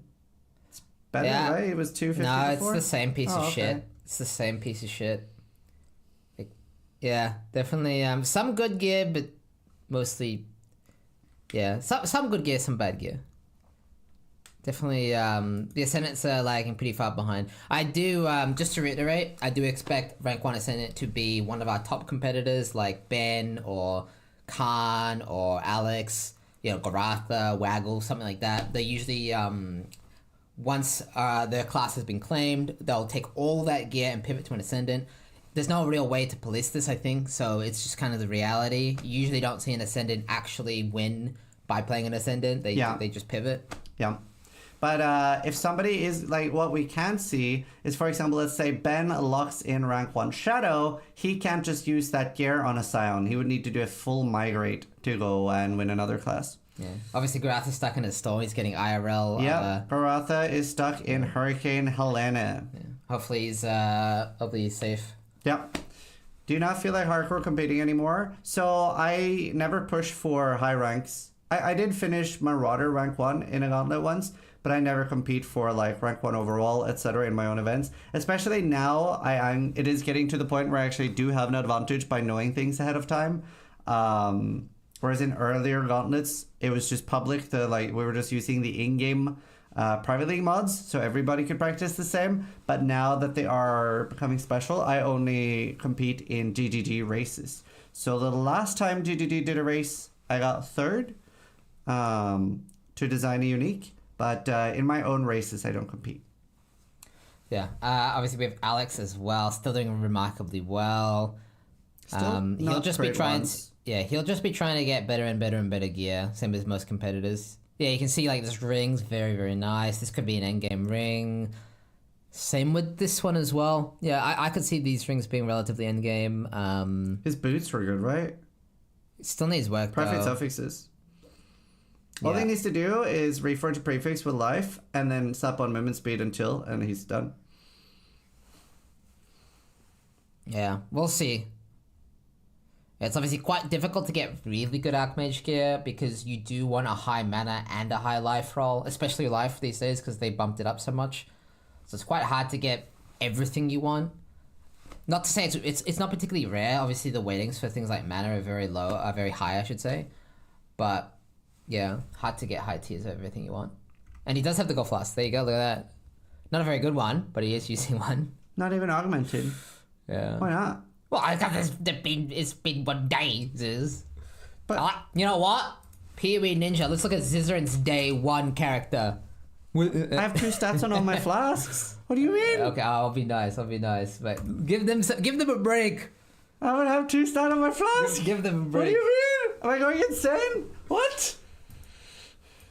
Karn is doing all release formed soon. Holy. Really? I think he'll do it. I think you're underestimating the power creep.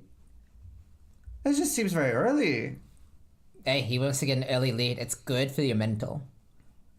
These races can be a bit of a mental battle, and getting Let's see, Karn. Let's see what he's doing. Yeah, definitely. But getting those points early can be really motivating. Yeah, it's just rolling his flask apparently. What a madman. He's rolled it already. Nice. He's just getting ready. Now, see, Ben is working on his Trickster gear. So I think that's really interesting here with the Gauntlet being so much power creep and that people will be going in on day 4 or day 5. What this means is we might see multiple attempts by people if they fail. So even if somebody dies on day 5 or 6 to an Uber, they might be able to go in on day 9 and day 10. Let's see. W, W, W. Wow.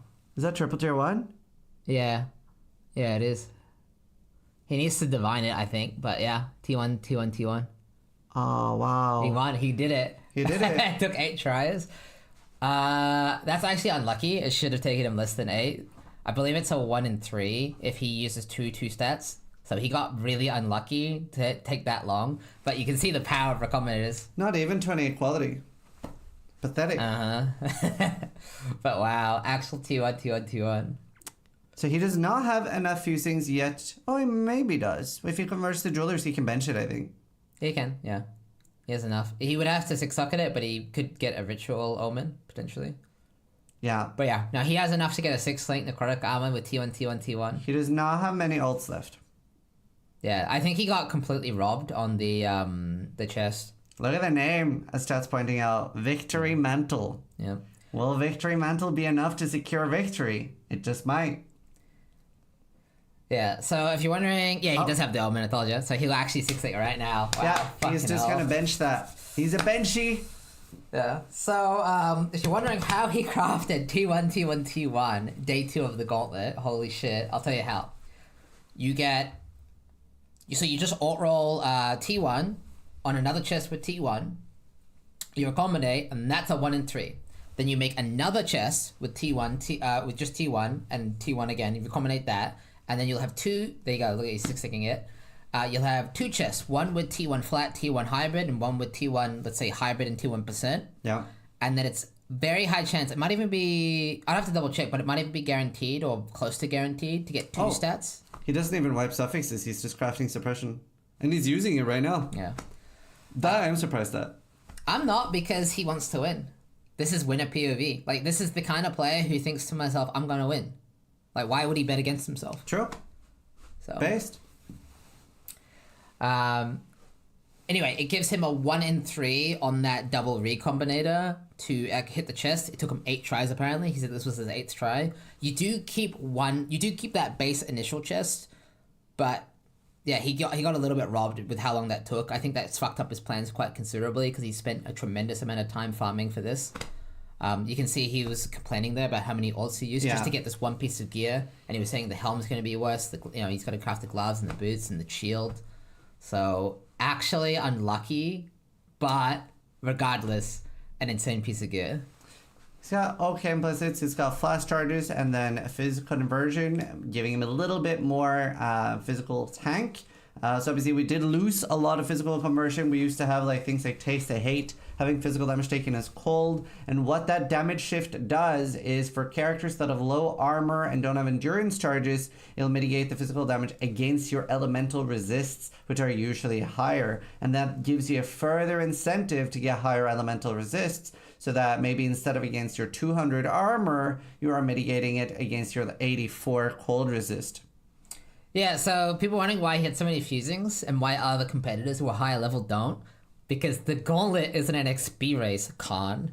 It's a gear race. So he's actually been farming Expedition. He got no XP during this. That's why he's so far behind XP. But he's way more loot. So you can see he has like way more ults, way more fusings.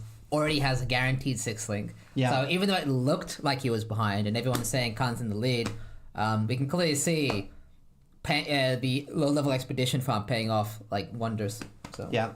And then last night, before going to bed, I was in Ben's chat, and Ben said, Ziz, give me some Ancient Orb RNG, and I happily obliged, and he got his Ephemeral Edge in 2 Ancient Orbs. Wow. And it is a 48%.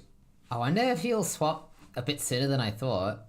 Probably not. Nah, probably not. I mean, it makes sense he's using the chest on this life-based character, because the chest is a slot that wants a lot of ES. So the hardest thing for him to get is going to be both jewels and cluster jewels. They are pretty hard to farm. I believe for me, getting perfect cluster jewels, I used 45 or 55,000 blue juice, which does take some time.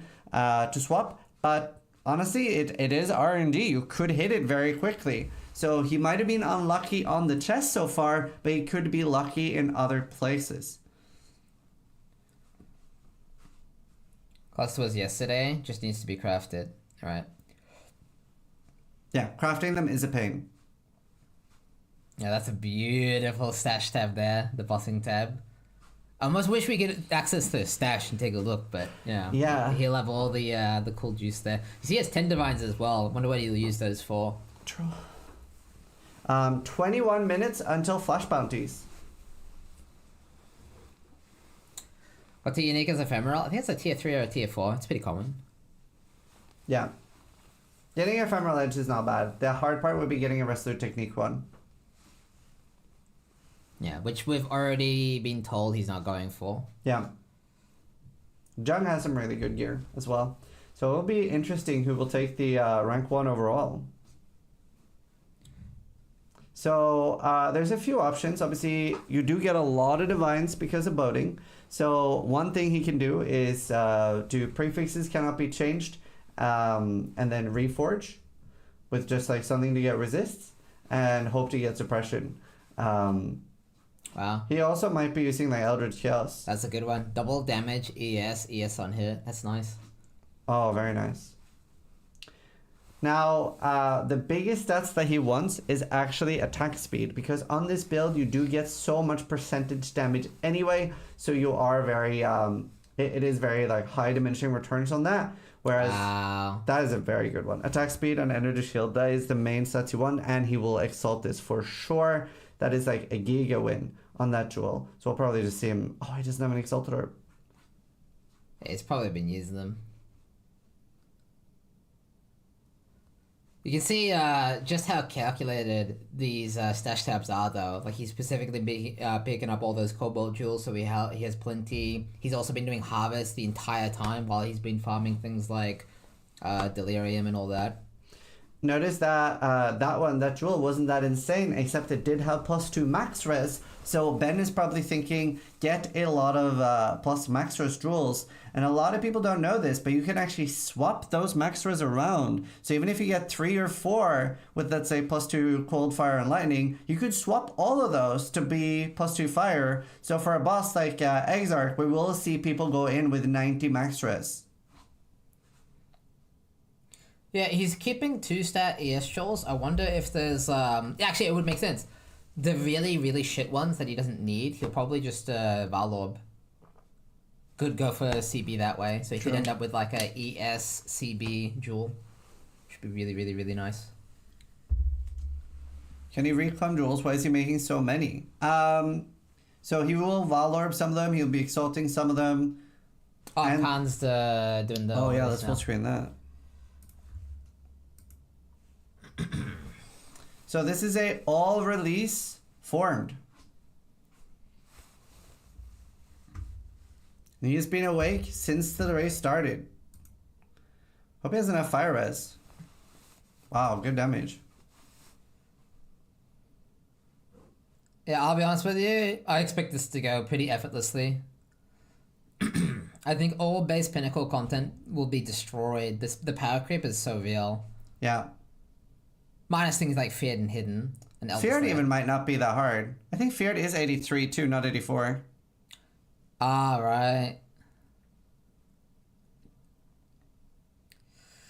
Why even risk it? I'll be real with you. I don't think this is risky.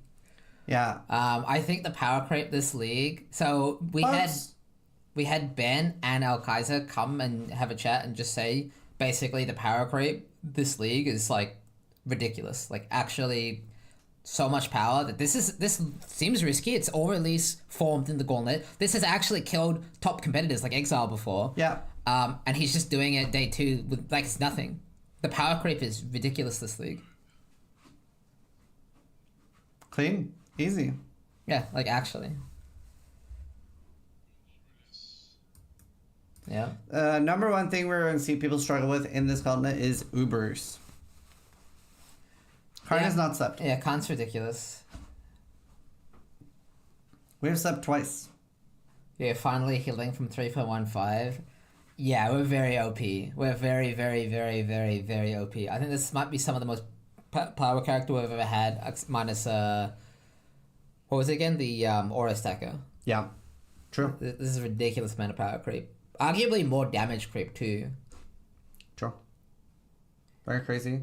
What is power creep? Power creep is when the devs are like, hey guys, we got a new league coming out, and in this league, we're going to give you one cool thing.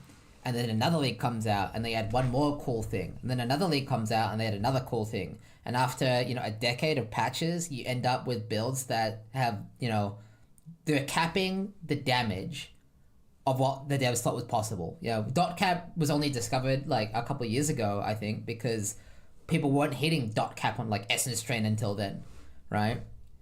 So this is literally like an integer creep where the devs didn't even think this was possible.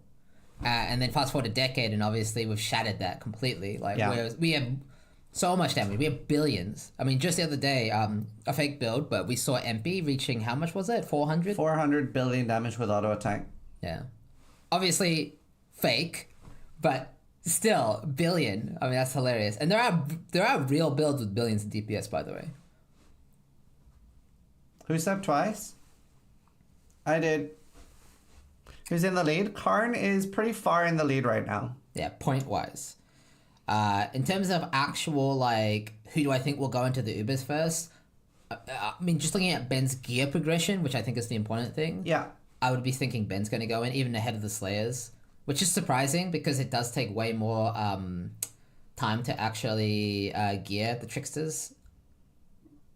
Yeah, so we're currently on day 3. Ben has said he's expecting a day 4 finish. And normally, very often, the Gauntlet does get finished day 4 or 5 by the top competitors. And then we have, obviously, there are multiple races because while there is a overarching prize for rank 1 overall, the rank 1 Scion, which is usually the last class to finish, and rank 1 Shadow, etc., rank 1 Slayer, will get the same amount of money. So there are loads of sub races. Rarity support. Yeah, he probably just wants to get a lot of gold. Mm-hmm. Yeah, this was tested by Lance among others, but the gold you get from mobs is affected by rarity. And so you're seeing players use things like gold flasks, rarity support gems, rarity craft on helmet, and etc. to get just a little bit of extra boost into gold, because gold eco is really, really big. Yeah, he needs to recombinate a lot. So he needs dust and gold. So we see we've seen a lot of competitors have sharding tabs where they are putting either influenced gear or unique gear ready to get more dust. And no, Zhang has not died. We have seen a lot of competitors die, and people are dying in maps as well. But yeah. What's really interesting is Alk and Ben don't use instilling flasks, and Khan does. True. You also don't use instilling flasks, right? Do you think the best players don't use instilling flasks? I've always found... You use them. Yeah, I do. I found them handy. I've only died to it once, where the flask popped and didn't pop. I didn't pop it again because I was relying on the automation of it. Yeah, I've died to it. That's why I stopped using it. I died to it on a Pathfinder. And you have to use it on a Pathfinder. So, yeah.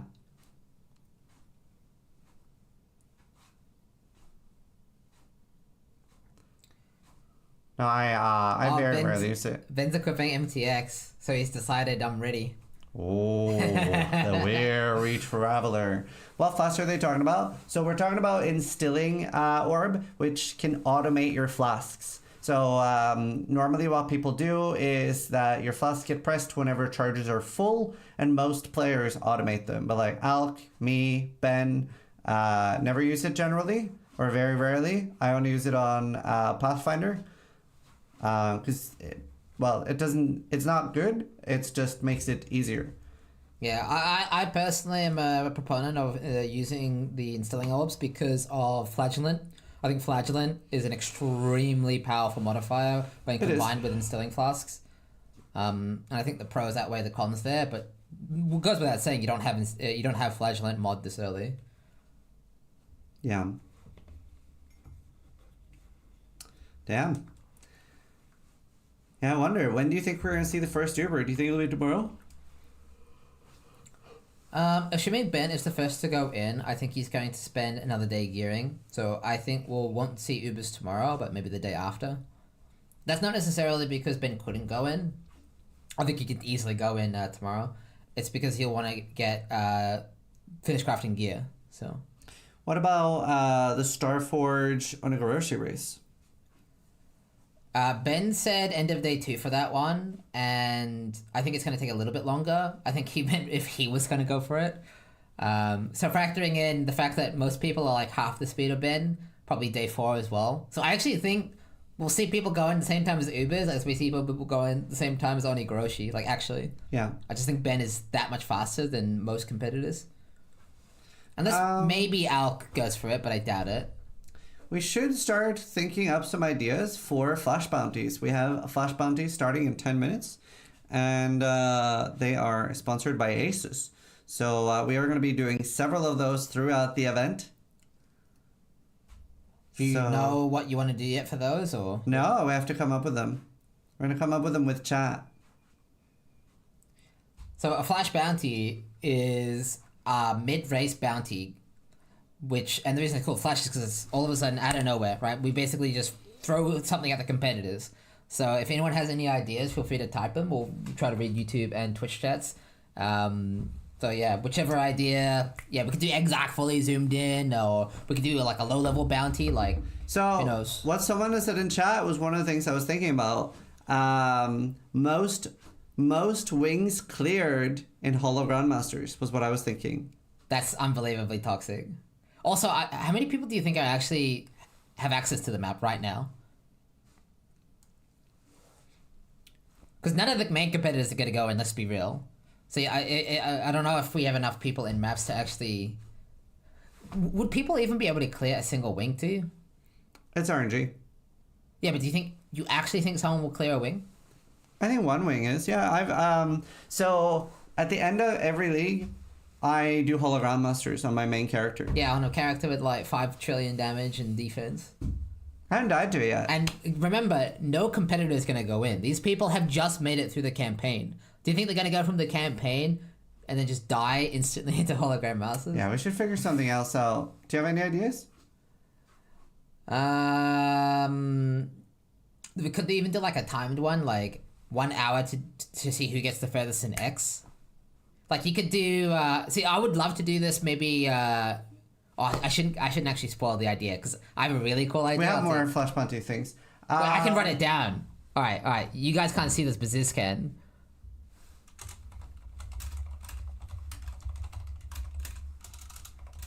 Yeah, I was thinking that's something we can do now, but we can do that. But no one's gonna have that, so we have to. Well, one person is, but yeah. Okay. Yeah, that could be like a day cool 5 or one. 6. Cool.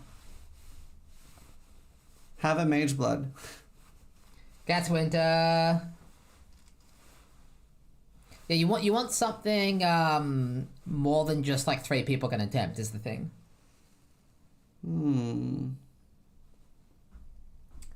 Well, okay, what about fastest Azeri kill? Like a timer. The thing is, Khan's already one-shotting everything, so it's not that interesting. But you still need high attack speed and movement speed to finish, like, to get there in time. I still don't think it's that interesting when characters are one-shotting the boss, like literally like unironically one-shotting every single phase. It's hard. The power creep is... It's hard. It's hard with the power creep.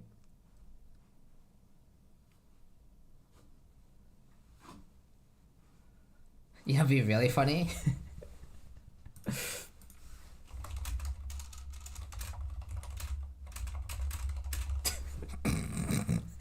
No, that's just toxic. That's toxic. I don't like that. Yeah. Shit. First person to 6-link an item.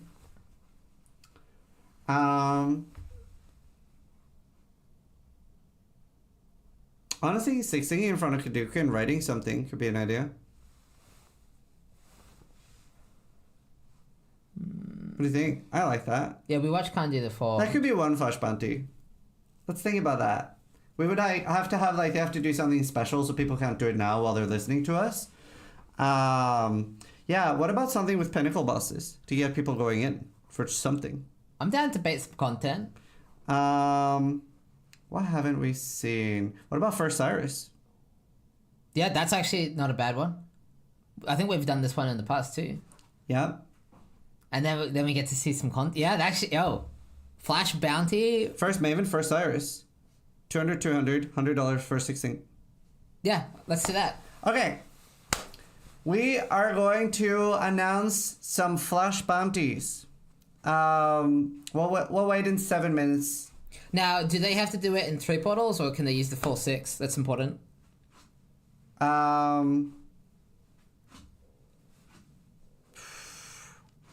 They can do full 6 for the Flash Bounty. Okay, they just have to kill it. Full 6. They just have to kill it. Let's see. Can we... I think Viro is getting hurricaned. Can Ulti or Madiki put announcements out in the announcement channel?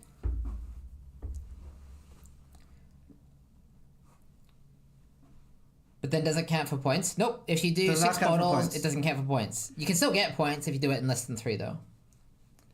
Yes. Okay. Flash Bounties. First person to kill Cyrus, $200. First person to kill Maven, $200. First person, and this last one is important. First person to 6-link an item while standing at Kuduku and writing in chat, I am in fact not Jung Rowan. And you'll have to copy paste the spelling, well, whatever Madiki chooses. So 6-link an item in front of Kuduku in Act 1, and you have to write in chat, I am not Jung Rowan. Typing that in chat is make or break for winning the bounty. We can copy paste that to the cast channel. Literally, I would recommend that you copy paste this because you will lose if that is misspelled or altered in any way. I'll put it in the Gauntlet chat.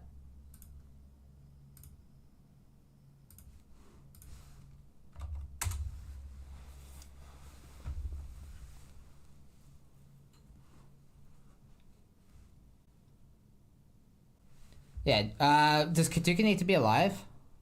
No, that doesn't matter. Yeah, just in front of Kuduku is fine then. Alright, Madaki's gonna write that down. Is it already up? Like, can they go for it right now? They can go for it right now. Alright. These are live. Please let us know if you see a racer going for Cyrus or Maven.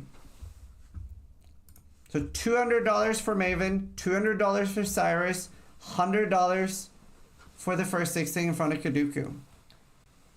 Khan is debating it. Oh, shoot. Yeah, obviously they might not have the fragments, so they might have to rush to get the fragments.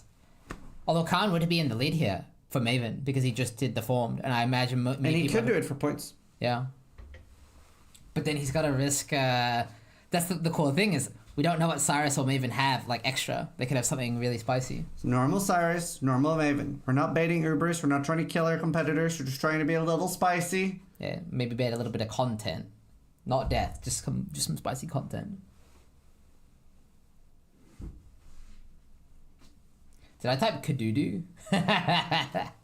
Yeah, maybe Madiki can spell check it. Yeah, cool. It is Kuduku. What's the submission text for the 6th thing? It's in the racing channel, but it is I am not Jung Rowan. Here? No. You have to write it in-game for your recording. Ben is not getting baited. I just want to see what Maven does. Yeah. That's definitely the exciting thing. Yeah, and Khan actually hasn't slept in like 41 hours? Yeah.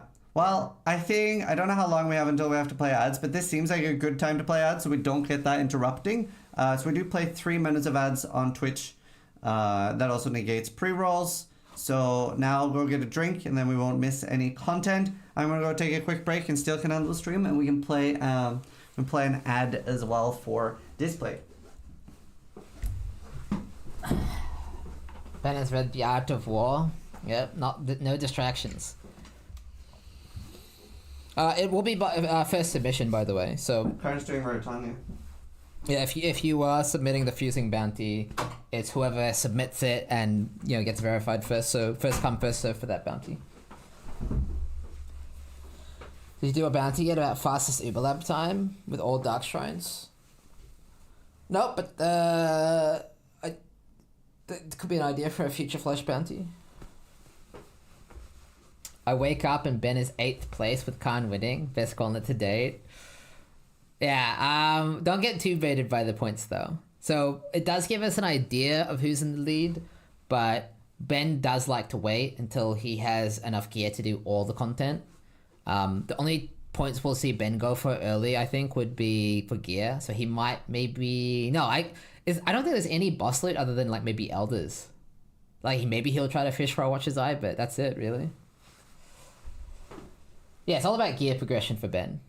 Like I don't think Ben cares if there's like every single boss killed except for Ubers, Ben's still on the lead as long as he has the gear to do the Ubers and nobody else does. Someone already submitted the 6th link. I'll wait for my co-caster to get back and for that to get verified, but unsurprising, I imagine like we just had like 1,000+ people rush to Act 1 Kaduku typing I am not Jungron, so I'm not too surprised. That's why they're called flash bounties.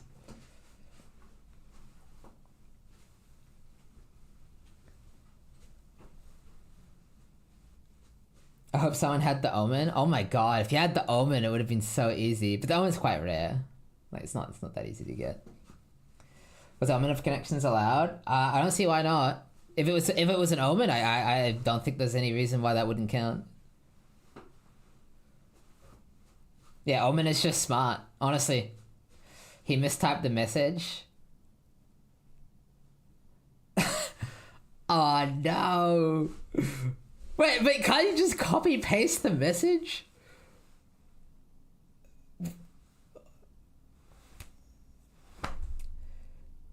What do you want to do, Medikey? When this is not here, I don't know what to do. I'm useless. That's funny though.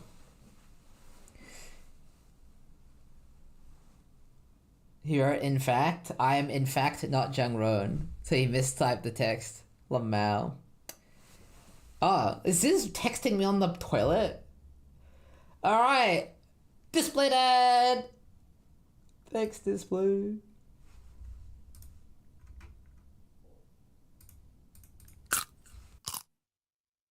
It is in fact Displate. Thank you so much for sponsoring the event and making these sick fucking posters. They're absolutely amazing. These are called the Displate textures. The way they work is they are textured. They look super different. They really stand out instead of like the normal ones look cool too. But the best difference, if you played Magic, Pokemon, is the difference between a shiny and a non-shiny. And on the checkout, you can use code Zizaran. This gives you a great discount for all the matte and gloss displays. Says better wash his hands. Man, this is an animal typing on the bathroom. What? I'm not gonna use this as a phone. Yeah, we're done with bounties, by the way. Waffen, hold. No more bounty ideas. No more. Unless you want to submit one to Virio.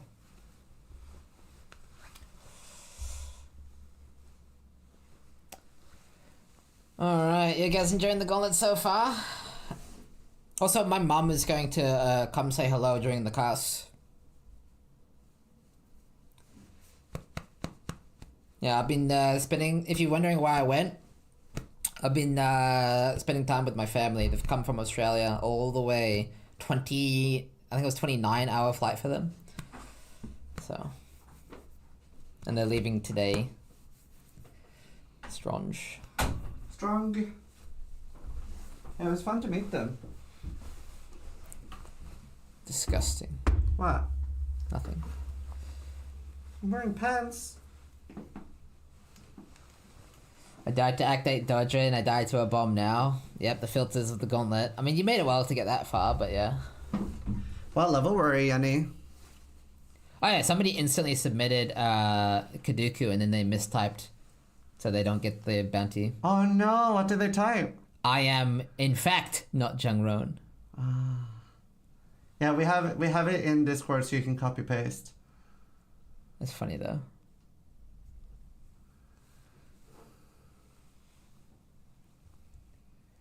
What are the Definitely Gauntlet want to mods? copy paste. I have them here, I think, right? So did verbally say that? Yes, but I did say we were gonna have that it's you copy paste. It's the same for every racer. So I had to mute you. We had so you have to copy paste, so it's the same for every racer. Yeah, I want to see the fucked up submission. But I did kind of fuck Aflux.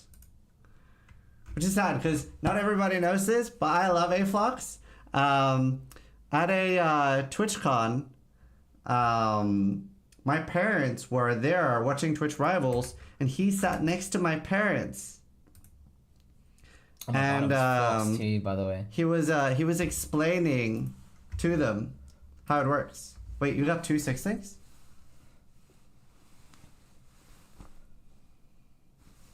Let's see.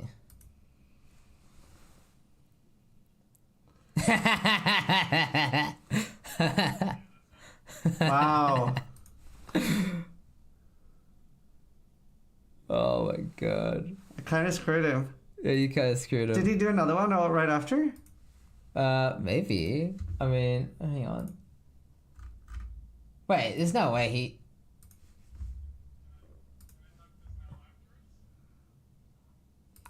That's a good point, can he?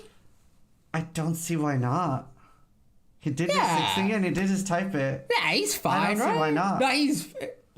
Look, he submitted twice. The second submission's probably fine, right? Right? Yeah? It's up to yeah, you guys? Yeah. I would say so. Yeah. Like, it does have the text and he did just 6-thing in front. Yeah, if somebody submitted before him, that would have been different, but Yeah. nobody else has submitted. He did submit it again. So yeah. Yeah. Stop making random rules. So flash bounties are basically random rules. We come up with them on the spot to get some extra content, and we try to do like a little bit of different ones, right? So we have one for Maven, one for Cyrus, and then we try to do some that like everybody participating has a chance. Yeah.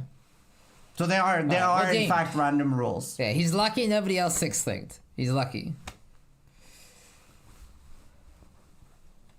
That's why it's also like just for some like, it's not the main prize pool that is random. Yeah, also, free money, stop bitching.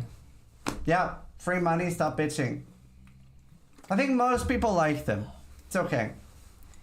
It's kind of going Cyrus now. I see 2 fragments. He must have just done Veritania. I assume the rest of the fragments are in the device already. No, you're good. You're good, dude. Don't worry. Can we get a Neon interview later this week? That's tough. They're literally working on the biggest release of their lives. It is hard. It's hard for Neon to have time, but also time zones are a thing. What I might try to do is that I stay up late one day and try to grab him for an interview, or wake up early if he has time. But it would probably not be a live one, but then we can play it on the cast. Yeah.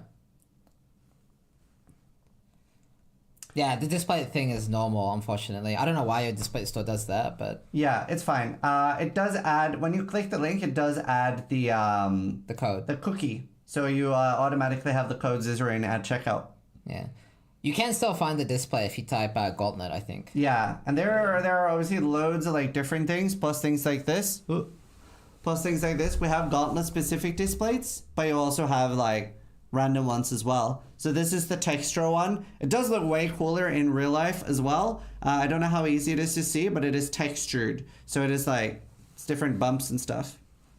Karn is French. No Like, way. half Moroccan, half French. French Moroccan. No freaking way. No way. Karn is going for Cyrus. We successfully baited content.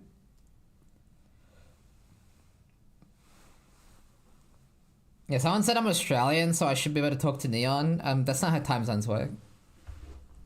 I don't just live within another time. Yeah. He's not some sort of realm monster. Like, we Yeah, are I'm next not to a each other planewalker, IRL. Like, I like- can touch him. Yeah. Like,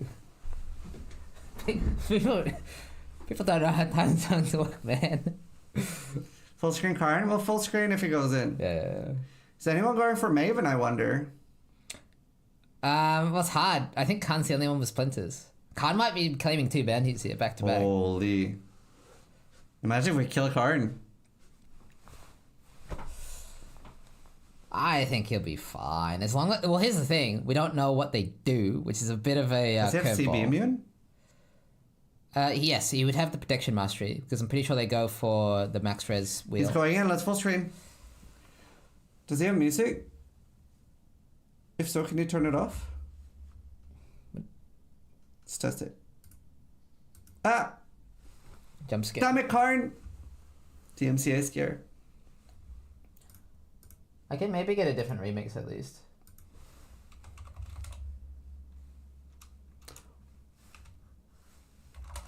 You could do the Cyrus 10 Awakener. Yeah. Oh, that's what you're doing. Great minds. He turned music off. Oh, he did. Oh, that's nice. That's nice.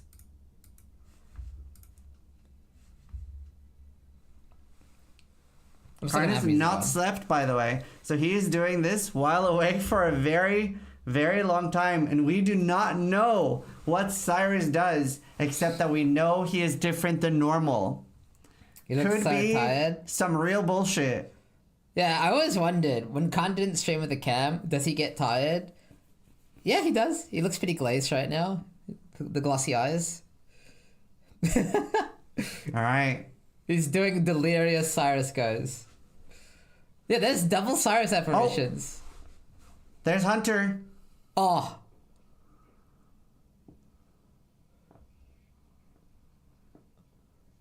Oh, that's gonna be toxic during Uber. And both of them have Cyrus apparitions. So there's 2 Cyrus apparitions. That's funny.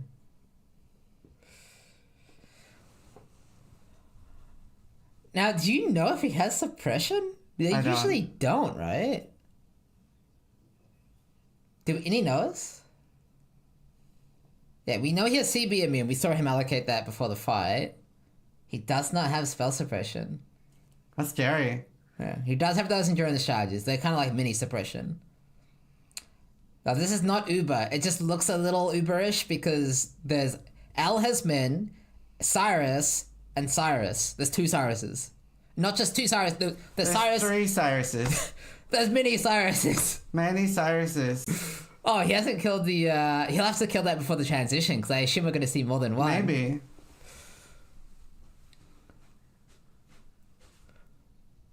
Warlord could be really rippy if he has flags and invulnerability.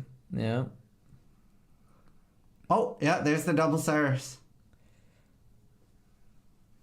This is so fucked for melee, yeah. This is a little fuck for everybody.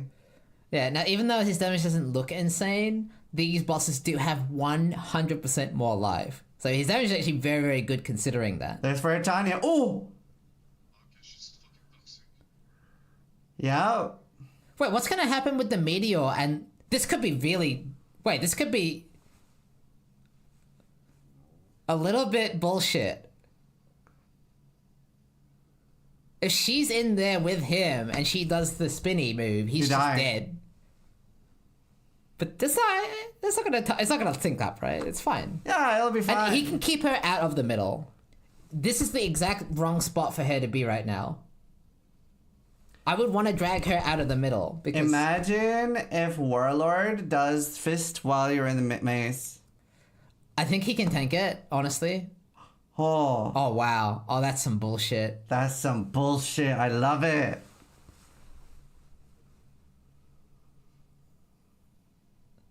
So if you're wondering what's happening here, he's mazing Khan, putting him in the middle, trapping him with Veritania. And then depending on where Veritania is and what ability she's doing, this could just be a little unfair. And as is said, we're gonna get Drox and Baran as well. Jesus. Baran or Drox in the last stage. And the mana drain. Imagine if it's the mana drain in the maze. I don't know if it's RNG or if it's pre-decided by GDD which one spawns where. Man, Maven could be crazy. This is hard. And this is just normal. This is not Uber. Okay, he's gotten Veritania down so he can shell out. Oh, that's good. This is so cool. This is very cool. It's like an Uber before the real Ubers. You know, it's like a mini Uber. Oh, that's scary with him staying there. What I don't know. Was he trying to? What happens with Drox flags? We don't know. We do not have any inside information here. Yeah, we're showing it live just to see you guys. So it is Drox in the last phase. Right, that's Baran. Oh, right, I see. Yeah. Or all of them. Oh, the timing could be so bullshit. I think Ben had the right idea. You just have to be tanky enough to tank some bullshit.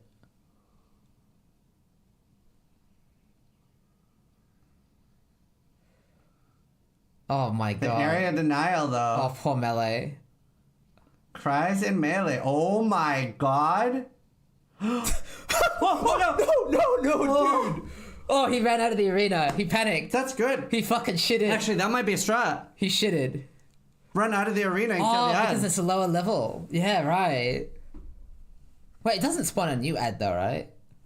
Nah, there's no way. There's no way. Well, there's no way. We don't know. There's no way. No way, There's no dude. freaking way. Oh, this is cool, man. I'm surprised he didn't pussy out and log there. To be fair, you do get a lot of time to get out of the meteor, but like I'm so used to Uber timing. Cinema. What's this? I didn't choose this. I just asked if they could add some spicy shit. Are you entertained, chat? Are you not entertained? Wait, so is his HP bar visible? Yeah, he could technically, you're right. So, but then will it spot? All right, chat, do you think a new Baran's gonna spawn? I hope so. Because that would actually allow you to completely skip it. Like, that would just be the strat. If I wonder how tanky they'll be in Uber. I mean, they'll get all the same mods, but you should theoretically be able to just... Although, isn't it a zone-wide monsters take less damage? Yeah. So if they're this tanky and they get like the, 88% damage reduction? And I heard Ben saying he's only going for 6 mil DPS. This could be completely fucked.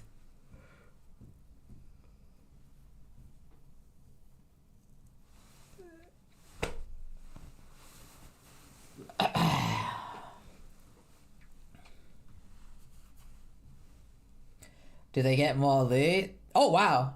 He might have been... I mean... Wait, NA Lobster? Who's NA Lobster? Could have been Maven. Maybe Maven's fucked. Shit. I want this fight in the basic game. It might be a little bullshit, to be fair. I don't think this would be a... So I don't know if it's related, but in one of my suggestions videos from 2 years ago, this is one of the things I suggested. Sorry. This is one of the things I said. Oh. Oh, you dead spawn. Yeah, so you can't cheese it. So theoretically... Hunter's the nicer one, though. Yeah. So but now the next stage. You could fish, I suppose. Because if it is randomized, you could just go for... Well, is he a nicer one? He's a nice one for Trickster, but he might not be Cap Chaos. True. But less area denial. Yeah, I guess it's easy to get poison immunity on this build specifically. Yeah, nicer than the Warlord for sure. Whew.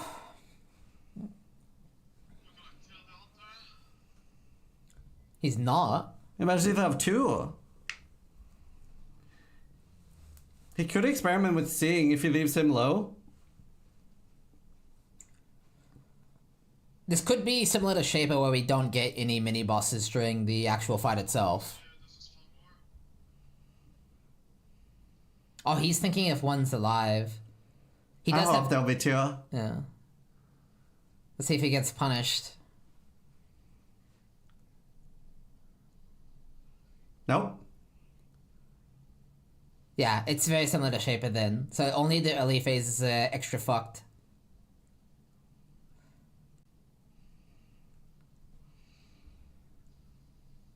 Bounce. That's so cool, though. Yeah, the visual clarity. Again, very purposefully designed. So the Cyrus apparitions aren't necessarily supposed to do a ton of damage, just obscure and give you area of denial during the fights. So it's kind of intentionally designed to be a bit fucked. Why isn't Karn going and taking his boats? SMH. I love this. How cool of 2DD, dude. Whew. Now, do you think he's getting punished for keeping that El Hezmin alive? Do you think he would have gotten a new boss, or? No, I think he's getting rewarded. But we don't know.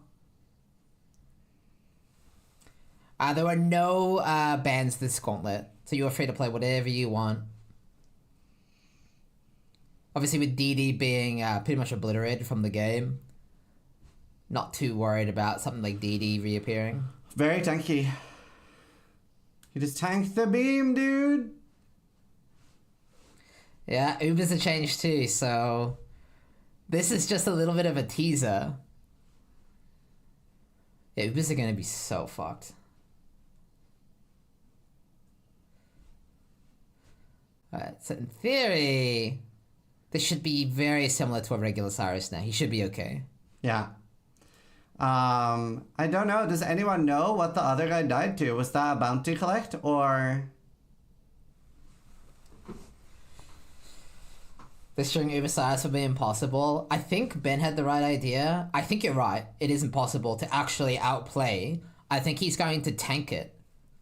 So we'll see him just build for as much defense as possible and basically face tank all these extra mechanics. And only dodging things like the Cyrus Meteor. Because an easy mistake to make in hardcore is to dodge everything. But dodging the things you need to dodge and tanking the things you can dodge actually makes the fight a lot easier. Yeah. Like, for example, you see he ate the beam there. Dodging the beam into the debuff or the puddles would be a lot more dangerous than just eating a few ticks of the beam. And remember, the Uber version has multi-proj, haste, AoE. It's a lot harder. Yeah, the Ubers are... And way more damage reduction. Yeah. Woo! Woo! Now go do Maven! This shit. That was fun to watch, that's what it was. Content. No chill. This is live. That was live. He could have died. Live. Yeah. Alright, let us know if anyone's doing Maven. Al Kaiser picking up a pretty good chest. 5,000 armor royal play. +1 all max force, really good implicits. 10% taking his fire. Suffixes are maybe not perfect, but does he have an open suffix there? It looks like he does. Yeah, it looks like hybrid to me. And by the way, he just did that on 40 hours awake. We see him picking up some subs there. Very deserved. We don't know what number 6 on the ladder died to. I don't know if anyone can reach out and ask. I can take a quick look at the leaderboard at least to see the character. Who was it that died? Obviously this is fresh off the press. I have to refresh to even see what happened. Select league, or does it auto? That's loading. Oh, okay. There we go. Beautiful. Also, because it was XP wise. Wait, is it I not think if loaded? you click points, it sorts by level. I'm dumb. There's points there.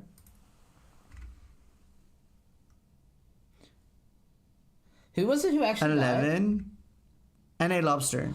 There it is, thank you, chat. Yeah, it hasn't even updated yet. Yep, rip.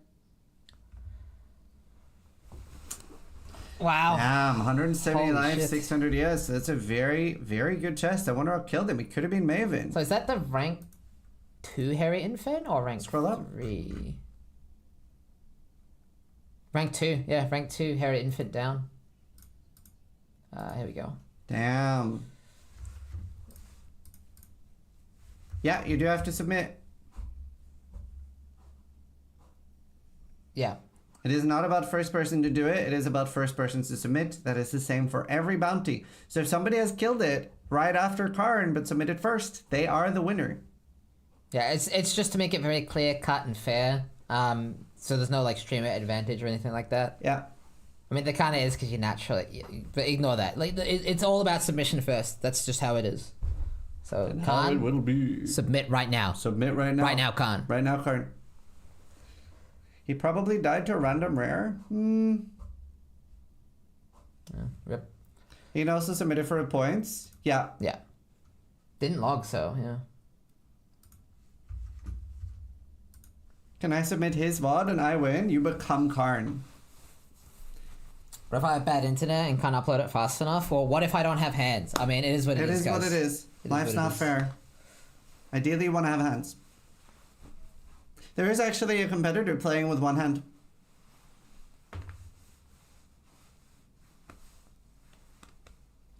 How do you know who is in the lead? You don't really. So there is points, and ladder is tracked by points. So we can take a look at the ladder real quick. It's Embu. Oh, hi, Embu. So just going off of points alone, you can get an idea of who's in the lead, but points aren't everything. Ultimately, it's who actually completes all objectives first to determine the rankings. Just wait for the ladder to load here. Yeah. But I would say I would personally say it's a gear race to get to the Ubers. Yeah. So even though Khan is well and truly in the lead now, like way ahead in terms of points, like it's not even close. Especially once you add Cyrus, it's not even gonna be close. But I think it's all about gear, and if you look at gear, I do see Alk and Ben ahead. I would say. Yeah. So again, to reiterate, it is a class race as well. So even if Ben locks in rank 1 Shadow, rank 1 Duelist, rank 1 Scion will still pick up a almost as same price pool. There is a bonus for rank 1 overall, but still. Yeah. He submitted in bounty submissions and asked if it's in correct place. That should be fine, yeah. And I mean, I don't think, I mean, it's up to Ultima and Mariki, but like, I don't think he has to submit in both places. That's probably fine. It just has to be submitted somewhere. Yeah, well played by Khan, taking a bit of risk there. He is looking at those Maven splinters. Well, he's looking at it. Yeah. He's looking at it. What if we killed him? He is quite close to giving it an attempt, but you know, obviously we saw with Cyrus it has those new mechanics. Does he really want to risk going in and trying out being the first to discover the new mechanics? Yeah, so the reason, while Karn has completed Shaper, but it is not showing up as a point, is because that he failed the actual submission requirement. Anything that requires to be submitted for points, you can't use more than 3 portals. So if you enter on the 4th portal and kill it, you get no points. So he has to do Shaper again, but thankfully he has to do Shaper again anyway because he does need to do Uber Elder. Yeah, so not the end of the world, just missing some points that he'll get back anyway. There should be an extra point for first submission on Pinnacle bosses. Well, we like the idea of whoever gets the furthest, not the first. So if Ben clears everything but one boss and somebody else beats the last boss, they win, not Ben. And I think that's how it should be. Like, yeah. I don't think it should be first come, first served. PeeWeeRacing.com. Yeah. Ideally, no Gauntlet is cleared with only the winner claiming the most bosses. It's very hard to balance, especially around Ben. He's just so capable. Yeah. But yeah, that would be the perfect environment where you have a bunch of people competing to get the furthest as opposed to the first.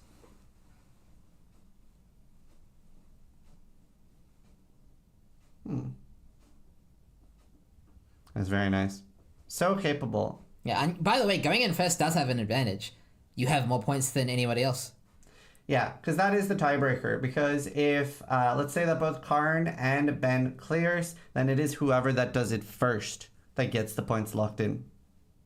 It does have a hard end time. There is a countdown on PoE Racing, and it is a 10-day event. We normally expect that the top racers will have potentially cleared by day 4 or 5. The last Gauntlet was the slowest one ever with a day 8 finish. The reason it is a 10-day event, obviously, it is to give a lot of people a lot of time, but especially more normal people that don't have playing video games as a job, so that those players can have 2 weekends to try to get through the campaign and have some fun. The reason that it has a hard end time is that we do have a lot of bounties that are by the end of the event, and we have already on normal bounties have a lot of cheating. So to make it easier, we have that hard end time, so that yeah, after that, there is no extra 10 days of playthrough. We've had quite a lot of cheating attempts on bounties, and they're just banned for future prices. I would not have guessed that, but I guess when you put real money on the line, people do whatever it takes, so we do have to be strict with the rules. Absence of mercy and empathy. Holy shit. Oh, Alex is doing Maven. Goodbye, Khan. Goodbye, Khan. Let's full screen that shit. Good luck!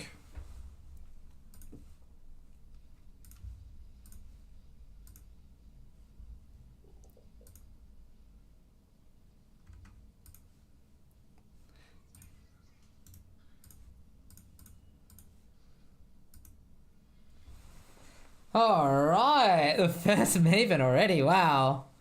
Did I miss anything? Yeah. Yeah, obviously there is right that now random we just have Cyrus. Cyrus. Yeah, Cyrus is on every fight. Yeah, poor Alex. Do you think it's a good thing that he can't see anything? Because maybe he wouldn't be able to see anything anyway? What do you think, guys? Blind bosses? Look at the HP, by the way. This is normal Maven. Yeah, I think he has a lot more damage than Khan. I'm impressed by that damage. This is still on a 5-link too, but they both were. Ooh. Oh. That's okay though. Yeah, it does resets. reset. Definitely won't want to make that mistake in the last phase though. Fear during brain phase? Yeah, it could have really fucked summons. I don't think it's gonna be the vid though, guys. What does it? It What might if the not. memory game is in the last phase? Okay.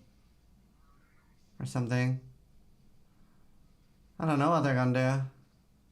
It looks the same so far, minus Cyrus.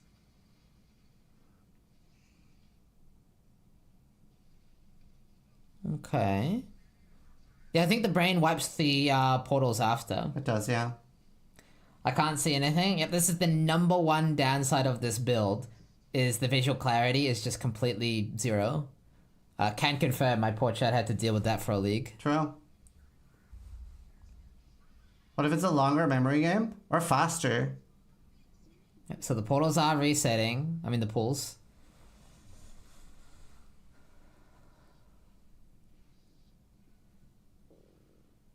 No? Now, worth pointing out, Shaper didn't have anything special either, except for the start. So maybe it's the other way around? Maybe the last phase will have something spicy?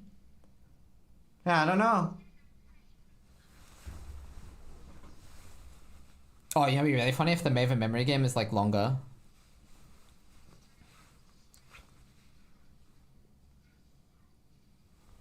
Yeah, I wonder. I hope there's something. There should be. It looks, Ooh. yeah, it looks very similar so far. Could also be maybe it's something only on Uber.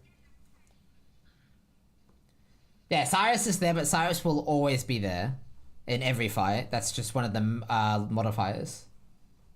Cyrus is not enough. No, Cyrus is not enough.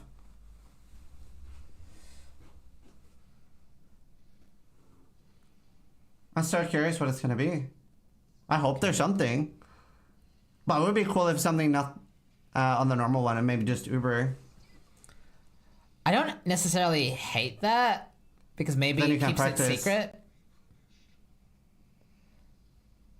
It is funny though, normally we're so excited to see a Maven kill in the Gauntlet, but if there's nothing changed, you know, it is missing that extra spice. Looks normal.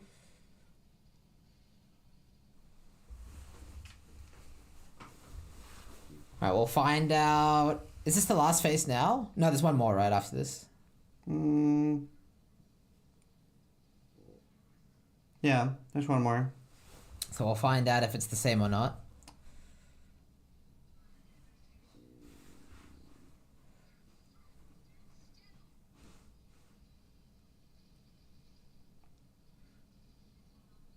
Alright. It's got to be during the last phase. Yeah. Shaper only had mechanics at the beginning. Cyrus also had mechanics throughout the early phases. So we could see something different with Maven being... And this is live. Yeah, this is live. We don't know what's going to happen. Oh. Got to do that again. Yeah, they will not get point submissions if they have to use more than 2 portals here, so... But you can get the flash bounty still. You can still get the bounty, though.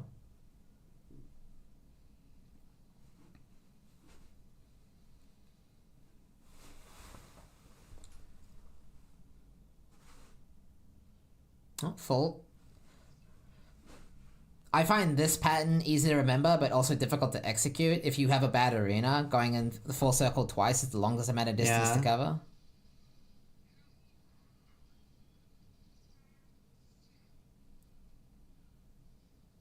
Clean.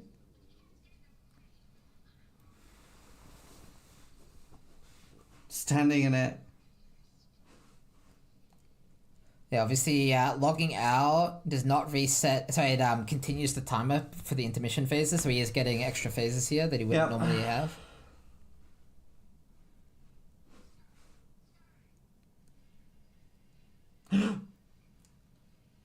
Oh. Yeah, maybe a little bit nervous. Also 32 hours, so... Has he been awake as well? He would have slept once, at least. Yeah, he would have had one sleep. This is his last portal for a submission. Yeah, still fine, bounty-wise, but... would be missing those points. Okay, and that's the Quinn pattern, for those of you who are wondering. That's the Quinn pattern. Yeah, he's doing a little bit of trolling there.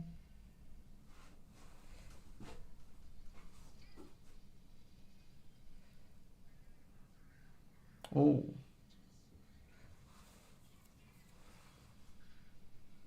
Yeah, he will have suppression. We looked at his gear earlier. He had suppression on every slot, so he should be suppression capped. Suppression, obviously, really strong. That's so toxic. But yeah, suppression really strong for these pinnacle fights. Pattern again? No. Pretty easy. Yeah, not too bad, not too bad. Step how? Yeah, he can drop those puddles on the edge there. Well, not too much harm dropping it in the middle, but it is obviously just better to drop it in the edge if you can.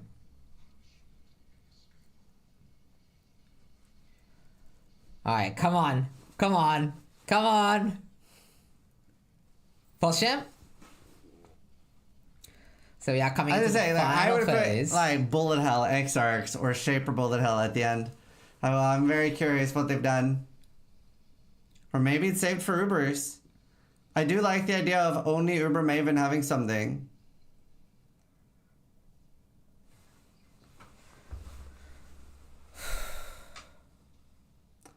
Oh! Oh my god! Oh, they could! Oh, that is toxic!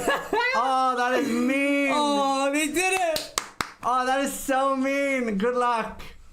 Oh, that is toxic! Oh no! Oh, I'm so well done, well done. Alright, now he's just gonna get through a few more of those while fighting this at the same. They had me in the first half. Oh, this is gonna be amazing. Oh, he got it. Oh. Okay, he's trying to stay in. He doesn't want to. Oh, this is great. Yeah, he's trying to get that submission. He can still log, but he'll lose the points for the submission. He'll get the bounty, but not the points. Oh, and remember, amazing. the standstill is not that scary here. You can easily face tank the standstill. Yeah. He's being a little bit too careful there, but This should also be fine. Yeah. He has some sorts of cleanse. He just has to not get clipped by the beam. The beam can get him killed. Man. That 100% more life combined with the lack of uptime due to the arena is causing him to get more phases than normal. That looks so cool. This is definitely how it should be normally. Oh no. Oh, I think this is fucked. Left, top, left, bottom.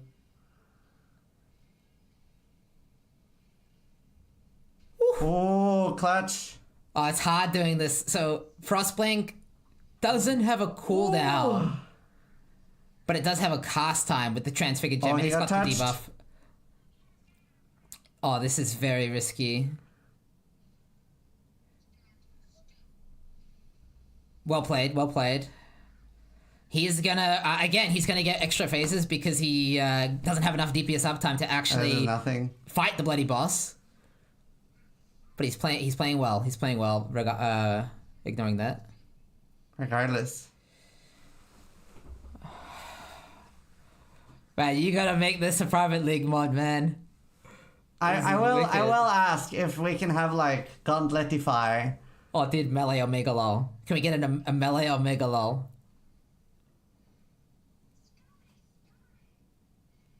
So is that double circle? Oh no. Yeah. Oh. That's what I'm telling you. The movement required for double circle with this is toxic. Yeah, and Frostblink not the nicest move to dodge abilities with that cast time. This is so cool. I love it. Oh, he's got the debuff. I don't even know if he saw because of the Cyrus. I think he's noticed now. He's noticed now.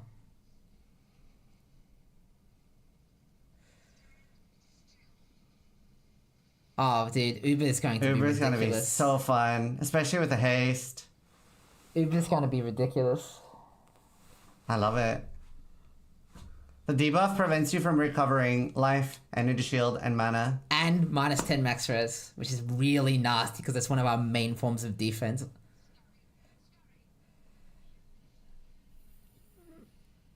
Nice. He's really good at the memory game.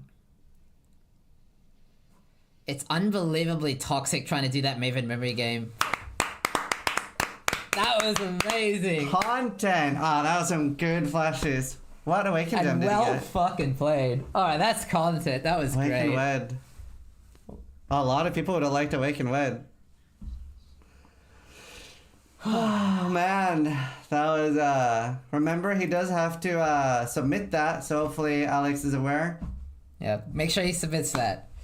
But well fucking played. Can't believe Jung Rowan just killed the Maven. Made me game throwers for content. Well, thank you for the content, Alex. Alright. Worth. Good flash bounty. Are you not entertained? No, we see some big crafting potentially on Alk. He's going for that. He gets the PDR. It's guaranteed, but he's hoping for good second suffix. And he wants high percentage. And not full suffixes as well for... 6 with That's nothing pretty else. low, but he does have an open suffix for egging. Yeah, I think he's gonna... Yeah, I think he's gonna take that. Yeah. Yeah. How low does it go on chest? I think it's 5 to 8, if I'm not mistaken. 5 to 8. Or 4 to 8. Can't see. 3 to 8. Well, I can describe it visually. It's 6 PDR. That's 4 to 8. 4 to 8. Oh, 3 is the benchcraft. Yeah. And he's about to egg. I guess I can full screen the egg real quick. Obviously, he'll be open for... Yeah, I guess he's hoping for a res roll here. And not life regen.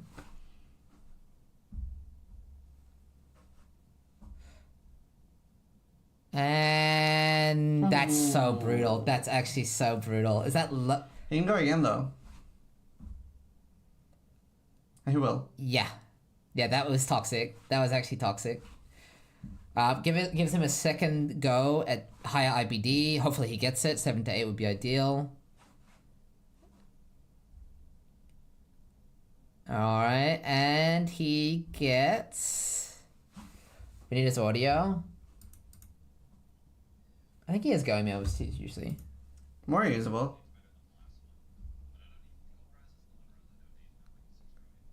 He can swap that. It.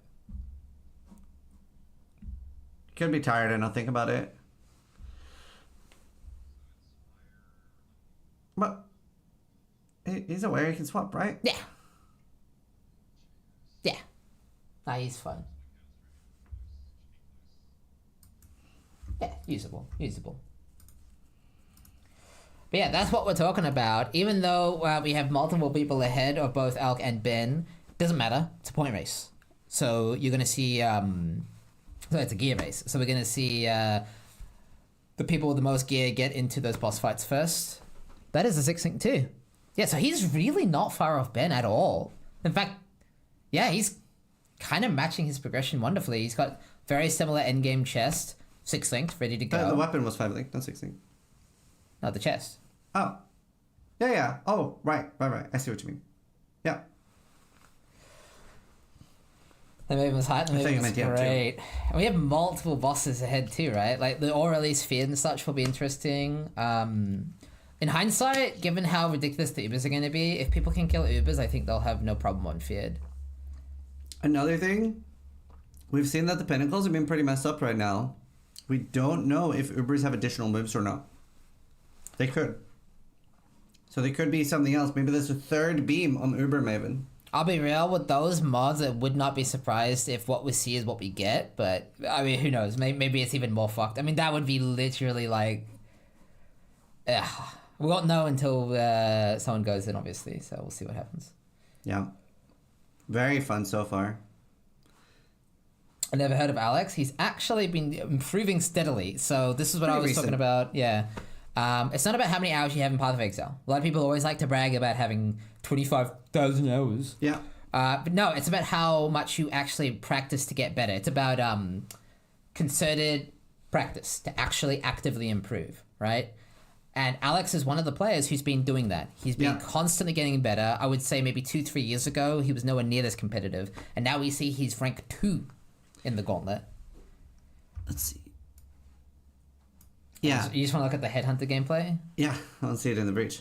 Yeah, so like I'm Exile, Alex, and even Jung is like relatively new to the racing scene. Jung's a fantastic example of that. Switching from softcore to hardcore, and his rise has been very impressive. Yeah, and Fubgun too, very, very softcore focused, doing really well. Lance as well. So especially now that we're seeing the Gauntlet price pool rising, we are seeing more and more players that are maybe new to the game and only having a few thousand hours played, but still becoming Gauntlet competitors. So a lot more people are practicing.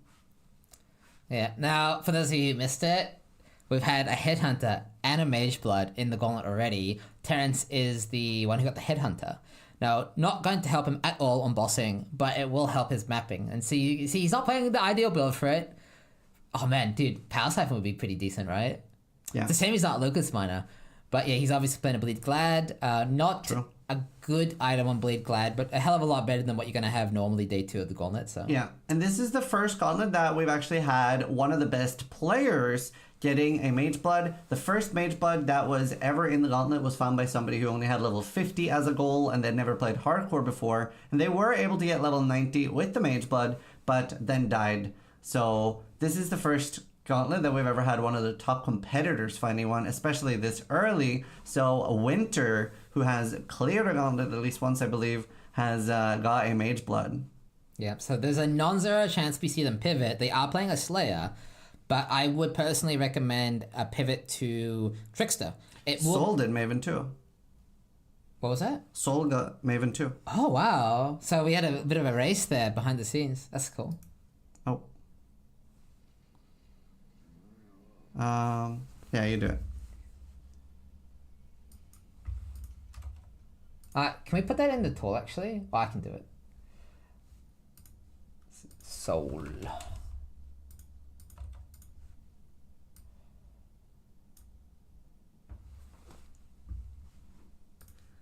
Beautiful. So, yeah, we're seeing that... Melee. Yeah, the Melee Maven clusterfuck. Oh, Jesus. That was close. Calculated, I guess? So Winter streams on YouTube. They have 5K live. I don't know, maybe Madiki can link his YouTube, but Korea, that from what I understand, the ISPs in Korea wanted to charge Twitch like 50 times what other countries charge for them to be able to have Twitch in Korea. So Twitch just does not exist in Korea anymore. So they have to stream on YouTube. So is this like, what, Jug or Slayer? Is this a Jug? Yeah, it's a Jug. Soulless Jug. Yeah, so we have a Jug Bone Zone clearing Maven. Boom. Fucking XTD. Well played. Wow. Unfortunately, minutes too late. But yeah, melee clearing Maven. A little bit of a race there. Did Terrence actually go into the boss? Yeah. Ah, he did. Yeah, we missed that, unfortunately. We had to see the Maven, though. We had to see the Maven. And stuff's not that crazy. Who submitted it first for the bounty? True. What's this an Uber Elder right now? I don't think Oh, we don't have one. So we should be able to add the stream. Actually, we could watch it directly. If you scroll up a little bit in Twitch chat, Mariki linked the stream. So, yeah, there. Yeah, beautiful. Oh, I'm so excited. What's the costume? Let's see. I'm surprised. Why is he an Uber Elder?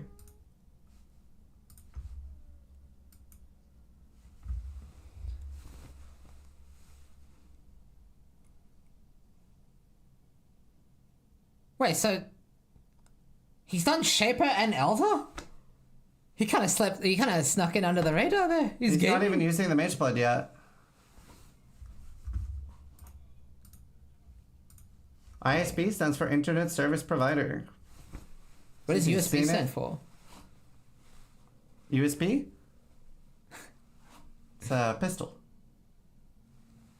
Yeah, this is live. We're seeing the first Uber Elder of the Gauntlet. I haven't seen anything different yet.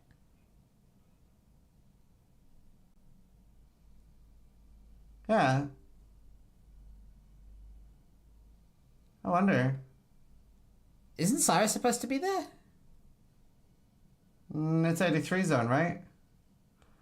Yeah, it is 83 because the Watcher's Eye, This is Uber, though. Yeah.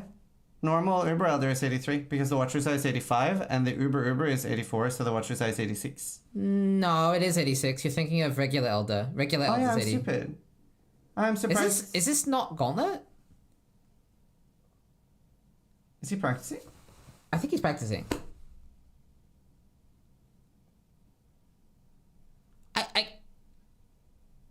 Yeah, this must be practice. We can't see. Well, neither can we, chat. No, this must be practice. This must be practice. Yeah, we would add an entry message too. Bro, we got baited by chat. Yeah, that's classic. Can we get a classic baited? Classic. Oh, Terrence just got maybe a Voidborn key or a Piranha's box. He looted it so fast I couldn't even see.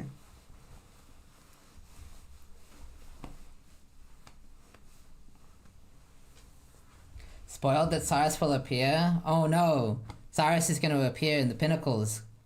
Oh no. Oh, that's not spoiled. That is already in the rule sheet. Yeah. That's every boss. That's just a mod on the zone chat. That's completely known. Don't worry about that. Yeah. That's not the secret. Everybody knows that. Cyrax died, position 19. Ooh.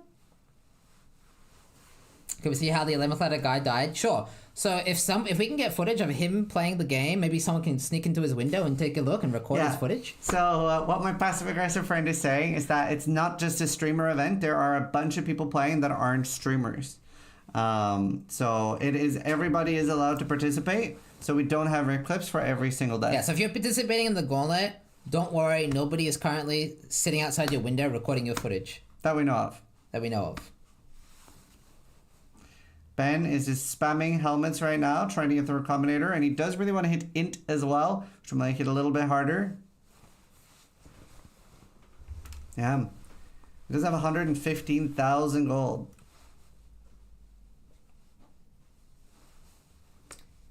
These guys, the cameras aren't you guys? No, you have to record or stream your gameplay to submit for the Gauntlet.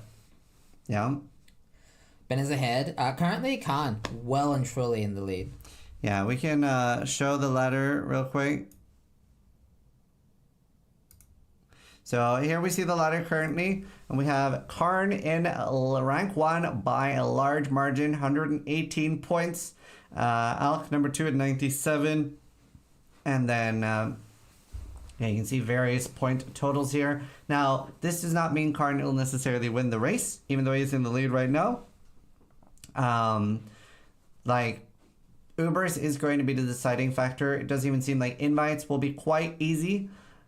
The ladder's looking a little bit more corpsey than I expected. True. Quite a lot of this in the top 50. Way more than I expected. Yeah, the mapping isn't too brutal, but it's not nothing. It's 30% more damage, 30% reduced damage, and 15% haste, I believe. Yeah.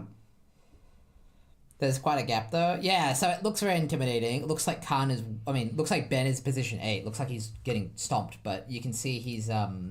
He's very ahead on gear, which will be extremely important for this race. Yeah, the only other people with that kind of gear that I know of is maybe Alk, I would say. He looks like similar-ish. Is it... I can't remember the point total for 95 and all the points. I think it's like 186.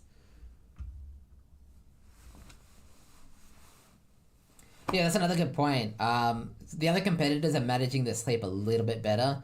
Khan is doing the thing that he does where he just stays up forever. But that is... Oh, he got triple tier 1. Oh, wow. Fucking hell, mate. No int, though. He should go again. Oh, he will. I mean, the beauty of chest, helm, boot, and glove slots is you can go as much as you want. He will be able to farm Eldritch Currency this Gauntlet, unlike previous Gauntlets, because the mapping is actually manageable. So he will be going for some of the best gear we've ever seen in this Gauntlet. Like, actually. Yeah. Like T1, T1, T1 on every piece of gear, kind of good chat. Yeah. Something that would be fun. I would love to get an interview with Alex, the first Maven. Yeah, I think we have interviewed Karn. I don't think we've interviewed Alex. Maybe Maniki can drop by and ask if he could DM Steel on Discord, if he has time. Holy helmet, yeah. The beauty of the helmet and chest slot on Trickster as well, for those of you who don't know, is they scale off the base defense of the gear. So having a massive T1, T1, T1 chest and helmet is going to give him extra evasion and extra energy shield from that ascendancy. So really important that he did those two slots first. Crazy gear. He doesn't have the int to equip it. That is the one downside of the new base types. They have massive requirements. Late game, he won't have an issue with this because he'll be stacking energy shield from int. So he'll have like much more int. But right now he's not CI. And he still wants to put it on. Yeah, he still wants to put it on because evasion and energy shield are still good, even life-based. Yeah, so you can see he's opting to sacrifice, 1 point there to get the int required. 5,267. To be fair, he could just exalt int on it. That is what he should 40k evasion. Wow. Holy shit. Holy shit. Wonder if he'll swap early. It fucks his suppression though. So he has the Revenge of the Hunted evasion mastery. Oh yeah. And he can't craft. You can only craft 6, I think, suppression on helmet. Yeah. So he's gonna try to fit it in, I think. Can you do? You can't do evasion with Eldritch currency, right? What was that? You can't do it. You can never get evasion with any of the Eldritch currencies either. So no. Yeah, he has a plan. I'm sure. He said when he's done, he'll be immortal. He might have to be.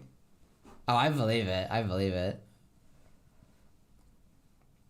When he kind of leaked his damage numbers, I think he said he's going for 6 mil.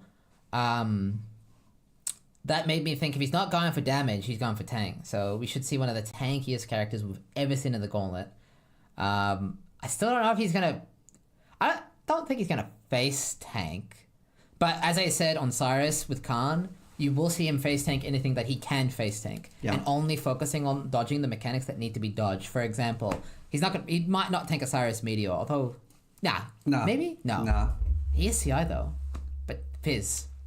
Oh, the fist will shred him. Yeah, we'll see. Almost made it through Depraved Trinity. Died at 10%. Damn. Yeah, but that's not Helmet Exile. Damn, though. Cool. Seeing Kaiser doing some mapping. Most of the competitors are in tier 16s right now, and I don't know how people are doing on the scrying tunnel. Obviously, getting the seer is pretty RNG. You guys got past Hillock. So if you are struggling on Hillock, especially on Templar and Marauder, I am posting a guide for how to get past that. Later today, I think. I'll double check. I died to Akfar Dodre and I'm not sure I have the willpower to go again. Well, I do think it's worth trying to experience the campaign and beating Katava, but at least you gave it a go regardless. And Akfar's not bad. You've already made it past a few walls there, like Oversoul, so. What's the name of the VPN tunnel video? I don't know if that's generically on my YouTube or if you need a link. Maybe Medicure or Ultima need. Who do you think will be the first to down an Uber? I mean, the safe bet would be Ben, guys. I did think Ben would be a little bit slower, but he's doing really well getting gear. The only one that seems to be keeping up with him would be Alk. So, with how geared he's getting this quick, like, I did not think he'd be getting triple T1 ES gear, like, on chest and helm already. He's only got 3 more slots to go. And they're not nearly as important. I guess the shield is, but the boot and glove slots aren't as mandatory to get the T1. So let's see if we can get that video, and then we can play it here too. So yeah, I'm expecting Ben to go in first. I'm rooting against Ben a little bit here. I really hope he doesn't just one-shot every single Uber like first try. At least tell me he's gonna 3-portal one of them. But as a Svalin is not going to use a Svalin on the trick, so I'm super confident. I gotta say, like, I love seeing Ben fight Ubers, but it also would be a very exciting event if Ben dies, and people have to go again.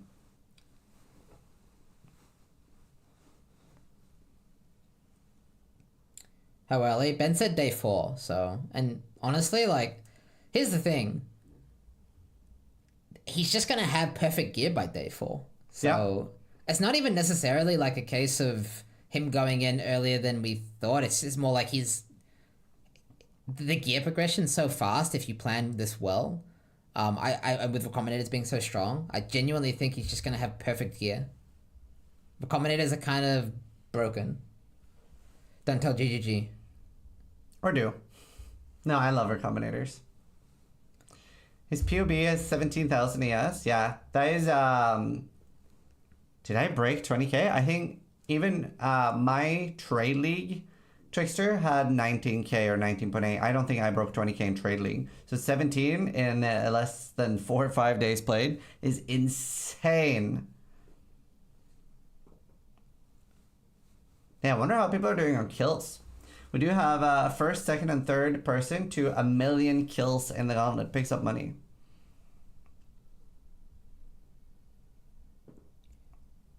If Ben dies, if everyone wakes up, yeah. I am kind of thinking Ben is ahead on gear progression, so. But as I said, I mean, I would normally say Ben is roughly twice as fast as most people, but that's not really the case this time. Alka's really not that far behind. Yeah. That's giving him a... Yeah, Good run for he's his doing money. well. He's doing very well.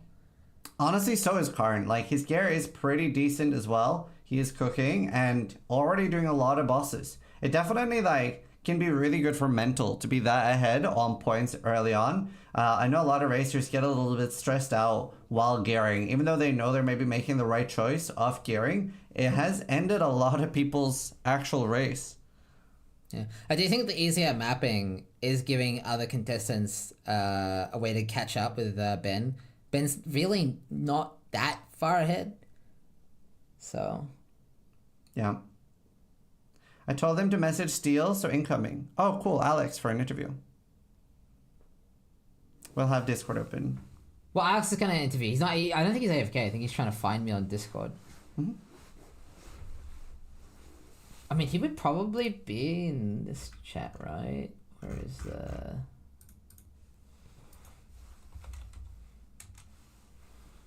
Oh, I have to do this. Oh, he find me. Well, just call him.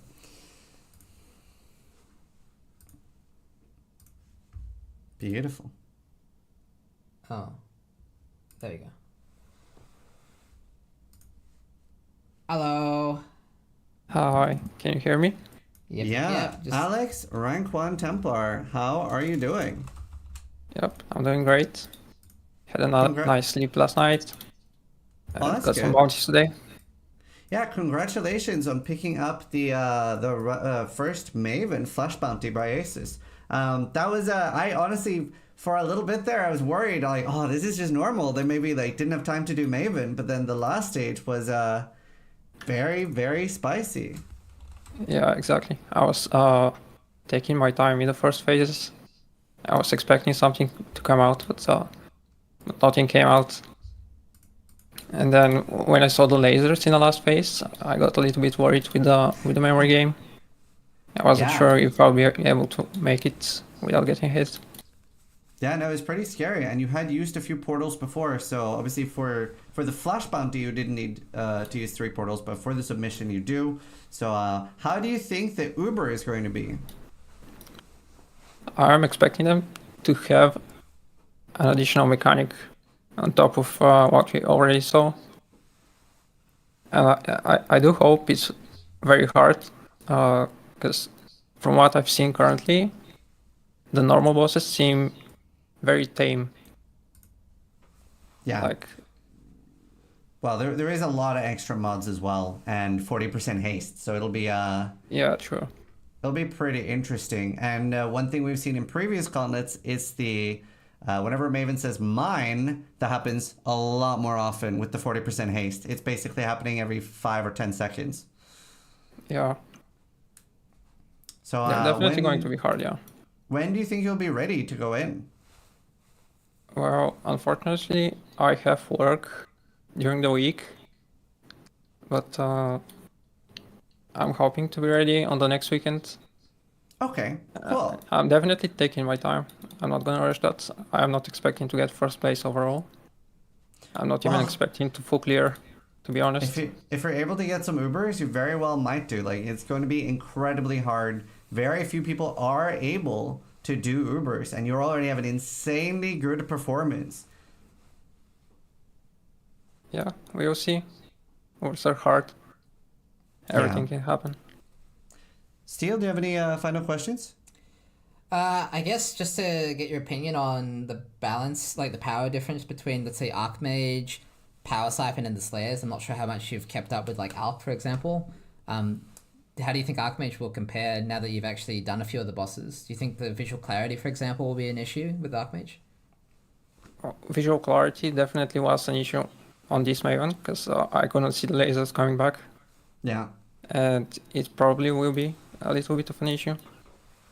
I think Archmage is like very strong early for the normal boss right now and everything else, but after they get their final gear, they're going to be much stronger than Archmage. At least that's what I expect. Yeah, that makes sense. The Tricksters obviously scale so well with gear.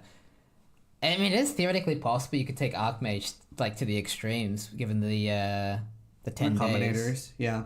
So definitely take your time, and huge congratulations for the insane pace you've been doing so far. It's been fun tuning in and watching you, and we wish you the best of luck with getting Ubers down, especially with the 10 days. I believe you got it. So thank you so much for joining us for an interview, and good luck in the rest of the gauntlet.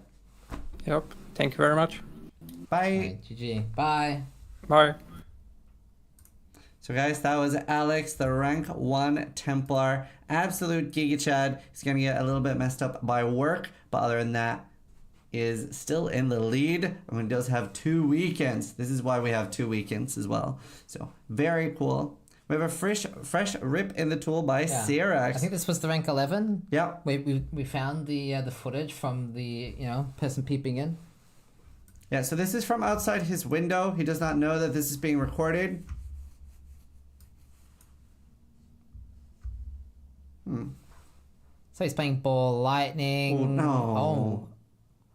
Oh. Divine Shrine lagging out. Very weird. It's actually not that weird. Divine Shrine's basically bullshit. It is what it is. What the fuck? Yeah, so you might have missed it. So what happened here is you're going along, killing everything, right? Remember how I said, chat? Remember, if you stand still in the middle of monsters, you will die, like, instantly, right? Now, normally this is not a problem. You see, the competitors have no issue because they kill everything so quick, right? This is an issue in PoE 1 where the gameplay is so fast the monsters can't react. The moment you hit a Divine Shrine, though, they're immortal. You can't kill them, literally. You can't even stun them, freeze them, nothing. Yeah. And so obviously he's right smack bang in the middle of the Divine Shrine, and so he just... I guess he just doesn't realize quite quickly enough, and who can blame him? And then he dies. Yeah, so the phrase there is actually his logout macro, but it had just enough of a delay, just a fraction of a second of a delay, that he actually dies. He is dead. Yeah, so you can actually hear him there. Well, awesome. I'm going to quick toilet break, then so you have to take a break in 20 minutes for a bit. Yeah. I'm stupid. There you go. And Maniki needs to run Twitch ads anyway, so we're going to run that. So go get some water, get a drink club, and stretch whatever you need, chat. You're right. Ziz is evil. Ziz reminds me of Neon. I don't know if you guys remember. I think it was Neon in one of the first Exile cons where he says he loves killing players. And I think this Gauntlet, you see Ziz coming out with a bit of that same sort of, feelings. He loves killing players. That being said, Divine Shrine deaths are bullshit, so fuck Divine Shrines. That's stupid. I hope they don't come up with this in PoE 2. Well, I think PoE 2 is basically a permanent Divine Shrine. Every single mob you have to treat with the respect you would treat a pack of Divine Shrine mobs. I think that's... yeah. That's like the whole game. Got another pirate. Yeah, I don't know why people think pirates are so rare. You just constantly send out shipments. Easy. I think you get one pirate every, 5 hours? Is roughly what I would get pirates at. Remember, these people are playing, literally 20, straight hours. So, you're gonna see a few pirates.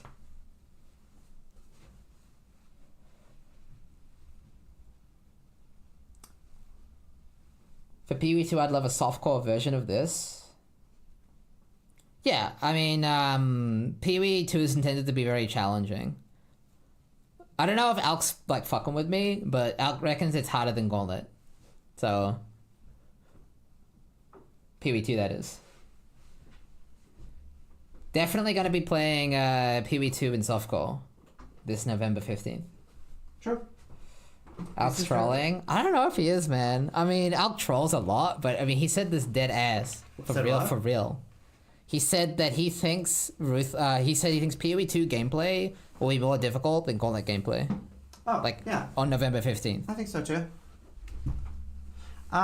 We have the explanation for the scrying tunnel in the Discord, in the production. So we can play that now. And we have a command in that for chat too. So for people that are confused about how the VPN bounty works, then we'll fire that explanation off now. Or I will. There. This one. Can you play that? Don't click that though. Yeah, no. Can you do it? Because when you want to open something, you got to go to this browser. Okay, perfect. And then it will open. Perfect.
Yeah. So the cool thing about that is you actually have to be mindful what maps you're running because you need to run tier 16 maps to get this the seer. Yep.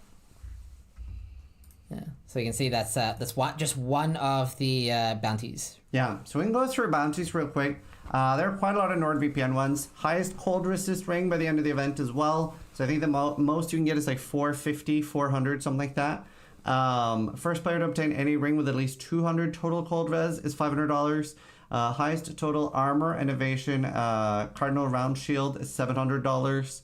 Most complete unique stash tab by the end of the event is $660. Highest total armor royal plate, and these are the Displate bounties for armor, is $500. Starforge, obviously sponsored by Starforge. First person to obtain that gets $500. First player to obtain 4 void stones, $330. First player to slay Einhar the Exile Hunter, $330. H type of blight oil, $306. Survive 5 continuous minutes in a Maven invitation with 10 active bosses, but it's specifically, you always have to hover over the conditions. It needs to be these bosses witnessed is $306. First player to clear a tier 16 crater map. This is sponsored by Crater Studios, the creators of Dwarven Realms. They're huge Gauntlet fans.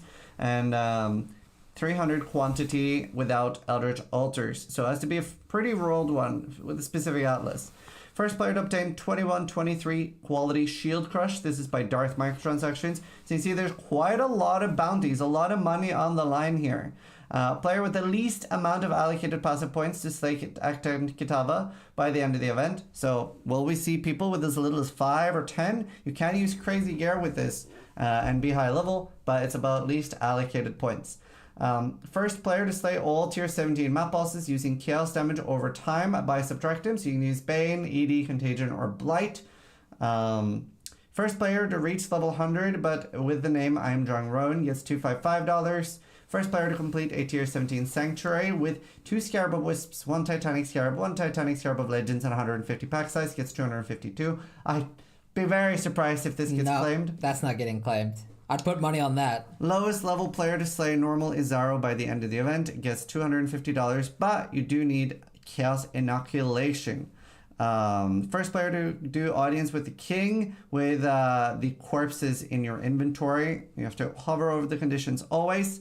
By Sir Purple, and the Izaro one is by Trumper. First player to slay Mephod the Earth Scorcher, tier 16 or 17 corrupted, zoomed in the entire fight, need to be wearing goat-hide gloves, goat-hide boots, goat horn wands, and you cannot weapon swap. So lots of goat gear. And you need a goat as a pet or a specter. Yeah, just to give you a little bit of a breather, people asking what happens with the unclaimed bounties. So, after the event, me and Steelmate are going on holiday, and we are just keeping all of that and spending it on casinos and drugs and stuff like that, and going into drug-fueled blaze of glory. No, we are, of course, putting that into the main prize pool. So any unclaimed money goes and makes that bigger. Let me read the rest. Give yourself a breather. We have the first to complete the T17 Grim Refuge. I can't remember what this one was. It was Exile Einhar, the Einhar Exile Hunter. Yeah. Using, what is it, Svalin or more? I think that needs to be edited. Yeah, we might need an update to that. First person to slay Cyrus. So these have actually been claimed, so we need to update this. These have been claimed. First person to complete all waves in Simulacrum. We did this one in the pre-show. I think Ben said he would be able to do this when he's done gearing, so we could see him jump in there. First, no one's done this yet? There must be a minimum level requirement to get a Mirror Shard then. Because, I mean, statistically, I'd have to do the math here, but it's not... a lot of people getting shipments. Yeah, exactly. So there must be a minimum level requirement. I didn't even think about that. I actually thought we would see this already claimed. We have the Heist Focus bounty with Simplex for Focused. I think Lance City might mess around with this, so I'm not sure who's actually heisting yet, but first player to obtain the Adorned. There are multiple ways to get Adorned. There's a div card. There's obviously the fragments you can get from delving and other Ziri-like bosses. Yeah. And there's also the Vile Side Area, which no one's going to do because it's completely obscene. Very deadly. I died to it. Yeah. We have another Creator Studios issued bounty, T17 Crater. Only way to get this is to a Voidborn, Voldor puzzle box. But you don't need to clear it. Yeah. There's only one Ziz did look into it. It is clearable, but they decided that it's so rare and uncommon that just entering it will count for this one. So it's a bit of like a treasure hunt for that one. Lowest level player to kill Katava, Act 5, in the first 48 hours. This will be done in the next 6 hours, and then we can check. We have got a submission from Fightgar at level 24. So if you guys, for some reason, wanted to try this, you've still got a few hours to try to submit. So you need level 23 or lower to beat Fightgar. Yep. Can't go to Mirror Shard? Yeah, but from Gravicious. Yeah, it needs to be from shipping. First player to slay the Maven using a blue, green, or red skill gem. Only one person can apply for each one of these bounties. You can't claim all three. Very clever wording. Some minion skills. Gazzy? We'll see who claims these anyway. First player to obtain a T0 from Nameless Seer. Nameless Seer can only spawn in T16 and above. So we're not going to see too many people that can actually even find Nameless Seer yet. So I do expect this to take a little bit of time. And then we have the first, second, and third to reach 1 million kills. Roughly 800k kills is level 100. So this will be a few days in. Yeah, so it's like a little bit, 7 or 8. Yeah, so it's a little bit of a mini race to not 100, but a bit beyond that. And then finally, probably one of the coolest bounties we've seen in the Gauntlet, slay specific bosses. These are the pinnacles, including Uber Adziri with Onigoroshi equipped. Clever wording on that. You can theoretically do it with Archmage, so you don't actually have to hit with it; just have it equipped. Yeah, and you get a Starforge Voyager 2 Elite. So this is a $4,500 PC. So this is a race in itself. Very big, very cool.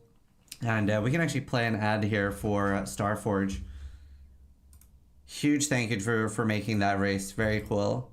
Are you enjoying the Gauntlet? There's so many cool prizes, and one of them is the insanely cool race by Starforge for the first person to kill all the pinnacle bosses with an Onigoroshi. Yeah, you actually heard me right. I think they just want to see you suffer, but that is what the Gauntlet is all about. Huge thank you to Starforge. They're giving away a Voyager 2 Elite. It's a $4,500 PC, and it is a beast. And you kind of need to be a beast to be able to kill all the pinnacle bosses with Onigoroshi. It's pretty messed up. I'm pretty sure Karn's going for it. Will he win it? Will he be the first? Join me in finding out. And a huge thank you to Starforge. Absolutely sick PC for a sick race. And you're sick and twisted, but we like it. That's what we're all about. A huge thank you to Starforge for supporting the Gauntlet. We really appreciate it. And sick prices. Awesome. Doing this with Gauntlet will probably take 20 hours plus minimum. I mean, there are a lot of people already have Onigoroshi. The first was found as early as 3 hours in. Which is wild, by the way. It is technically lucky. Random, so it makes sense, but still. I think the reason we had so many people going for it, again, please read the conditions. Some people thought it was just find Onigoroshi. So make sure you actually read the conditions. Yeah. So yeah. Why didn't they make a bounty around the Starforge sword itself? did. They have that as well. Did that get claimed then? No. No, I read it out. Oh, okay, right. I was zoning out. It's okay. No dick jokes, NDI. Oh, no, they love dick jokes. I just don't have it in every single thing. But Yeah, we have some old commercials. I haven't played them yet from last Gauntlet. We will play some of those at some point, and there's plenty of dick jokes, don't worry. What is the main prize pool size now? I don't have the PayPal pool open. I don't know what the actual PayPal pool is, but remember, you can donate. So if you donate $100, you're basically donating $200. It's anything up to $25,000. Shopify doubles for the total. So last we checked, it was over $45,000 already. So it is the largest Gauntlet we've ever had. Largest prize pool Gauntlet ever. Yeah. That is everything, though. Someone's asking, what's the preferred build so far in 3.25? It's actually really clear-cut answer. Ephemeral Edge Trickster is the clear winner of this patch. We even see it being played in the Gauntlet.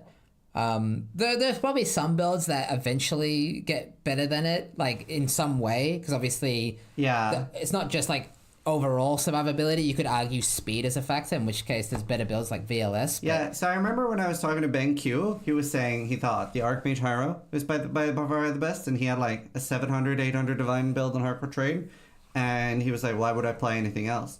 I do agree. I do think Ephemeral Edge scales a little bit better at the high end. Defensively, it's not even close, man. I'll be real. Yeah. But for the normal game, you do get Immortal already on the other build.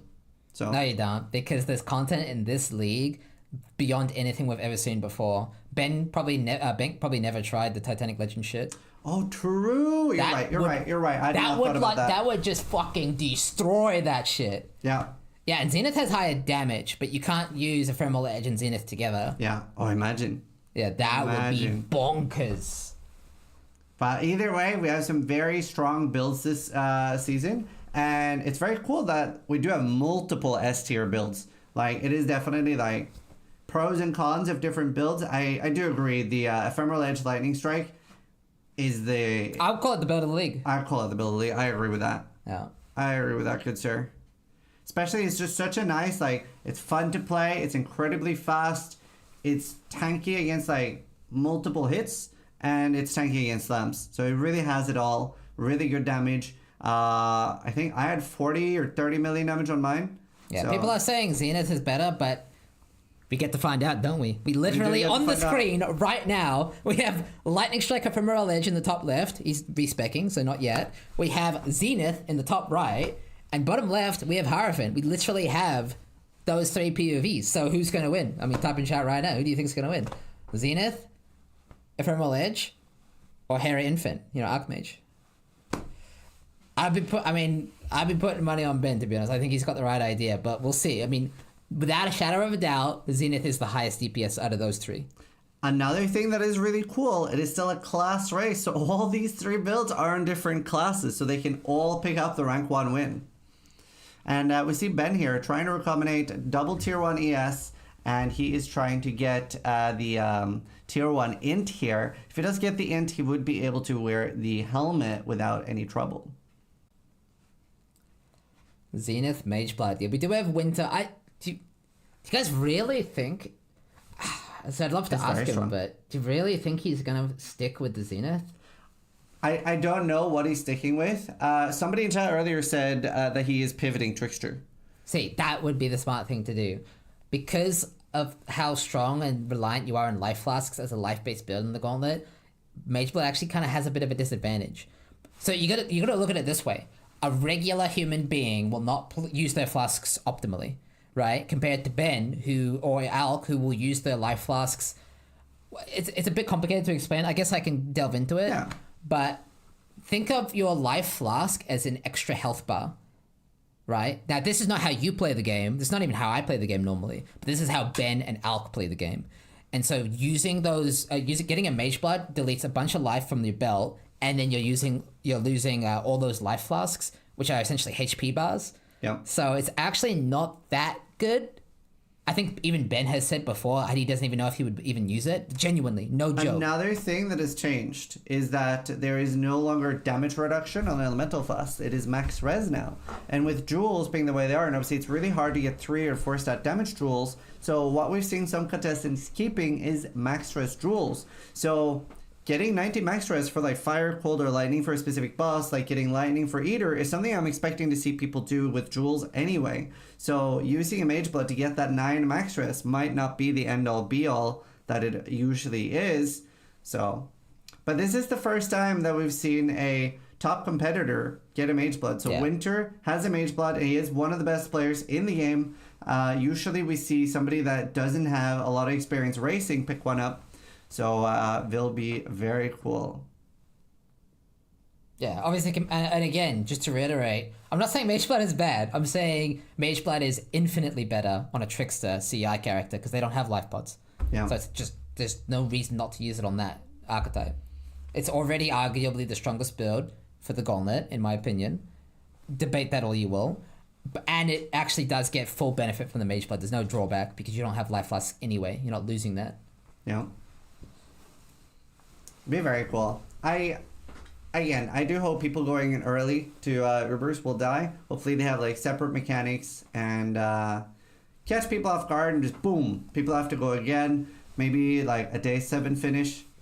The last Gauntlet we had was the slowest Gauntlet ever to finish with a day 8 finish. And honestly, it was very, very close to not being finished. Without a Defiance of Destiny, Ben said he probably would not have been able to do the Feared in the last Gauntlet. Yeah, so I was asking, would you use Mage Blood in the campaign? No. Winter's not even using the Mage Blood, because if he loses the Mage Blood, he doesn't have another one. So he's actually, even though he's literally like, what, 96, 97, he's high level, doing red maps, he's not using the Mage Blood. It would be good to use right now. He's probably farming up Trickster gear. Yeah, but if he dies with it, he doesn't have another one. So he's not going to risk the key to victory just mapping. He doesn't need it for mapping. He needs it for Ubers. Yeah. Fuck Dodery. Yeah, so the campaign is really hard. Over leveling is very nice. As a quick example, we did even see...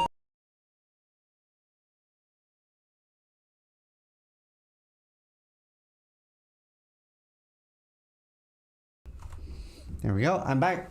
Right. Steele's mom is visiting, so he wants to say goodbye to her before she goes back to Australia to fight spiders. So I'll be solo casting for a bit. And we do have roughly another 30 minutes left on the cast. And the plan for the rest of the day, I am going to go home.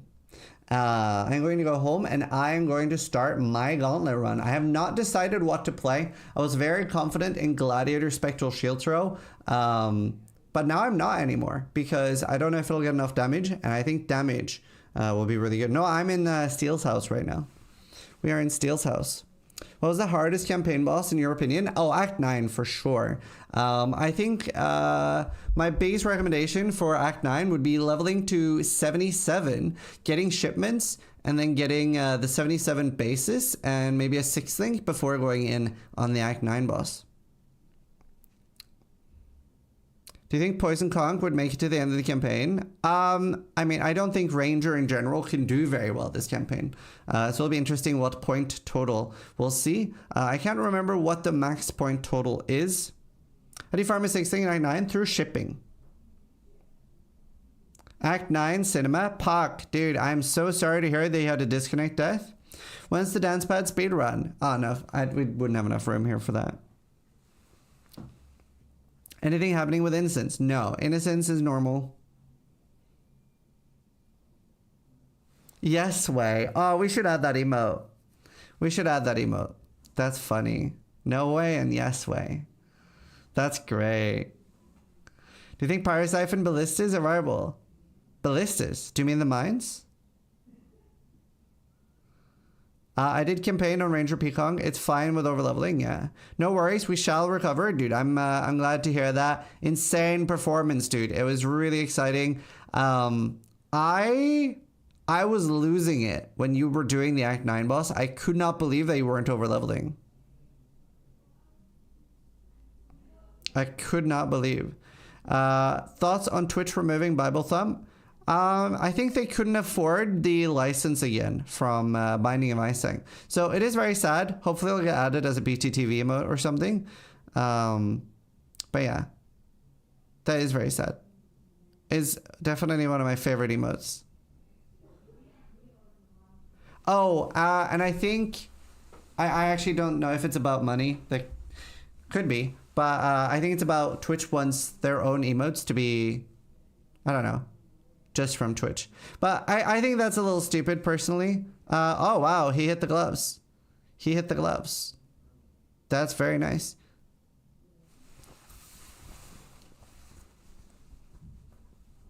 He didn't give a shit if they kept it? All right. Wow, he's got so nice gear, dude.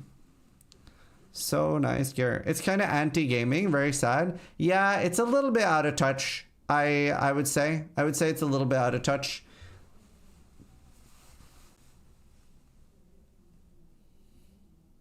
Twitch didn't ask about it? Yeah. I mean, it's gone a very corporate direction and not so much community direction. Can you explain how the 16 farm with shipments would work? Oh, you just send... Is it just it's the first ore you find, right? Crimson ore gives you armors. And then depending on where you send it, you get either armor, evasion, or intellect. They don't even make their own content. Why would they want their own emotes? Yeah. It is what it is. But yeah, no, it's been a pretty spicy gauntlet so far. Man, I'm so curious when the gauntlet's gonna finish. But whether it's a day 5 finish or a day 9 finish, I hope you're all enjoying it. I'm like very suspenseful. I'm, like I said, starting my own gauntlet run today. Very excited. Yeah, there's mixed armor too, or I think that's maybe bismuth ore. No, there is a level 100 race, I think, but yeah, there is for a bounty. But no, it is all about points. So I can show that here real quick. So if I hover over these, you can see that the invitations all give points. Now, the invitations are fairly easy in this one comparatively. Even the feared should be pretty easy, but the Uber should be incredibly hard. And you see Uber Maven is 12 points, Uber Eater Worlds is 13 points, etc. So you do have to kill all the Ubers. All the Ubers. I will be streaming my own run. So I will be going, walking home, and probably roughly an hour from now I'll start. So the cast ends in 25 minutes. I just gotta go home, get ready for stream, and then I will be streaming my own run, figuring out my build with chat. So if you want to watch that, that'll be on my channel on Zizaran. Obviously the cast is ending soon. We are casting a few hours per day, going over everything. And we will do longer casts any day that there is a lot of stuff happening. Day 1 and 2, I hopefully chat will agree, has been the craziest Gauntlet casting days that we've seen so far. Normally day 1 and 2 are quite stale, with a lot of the peak content ending on day 3 or 4, but it has been content after content after content. So that's been very cool. Honestly, I'm so excited, and obviously, this is our first time playing with all the custom stuff. So I don't know, have we made it hard enough? Maybe we'll make it harder in the future, but hopefully people are entertained, and I'm sure you agree that it is hard to get everything right with new things. So stop saying content. No. It's been a really fun one. Make it look easier. Alk got a crazy chest. Yeah, we saw that earlier. Very cool. Yeah, we were like, do we need more mods? But obviously the mods are slightly hard too, because we don't know. I don't know any of the custom stuff. Yeah, so people are saying they want to try this on softcore. I'm going to ask very nicely if, as a private league modifier, something like Gauntletify can be added, so that it just changes your campaign, so that people can try this on softcore. I don't think we have Bazooka in the tool. I don't know if MP's in the tool either. At least I don't see him. Can we get that added? So we see Piotr and Rice. They're Polish. There will probably never be a Ruthless Gauntlet. It's a bit too RNG.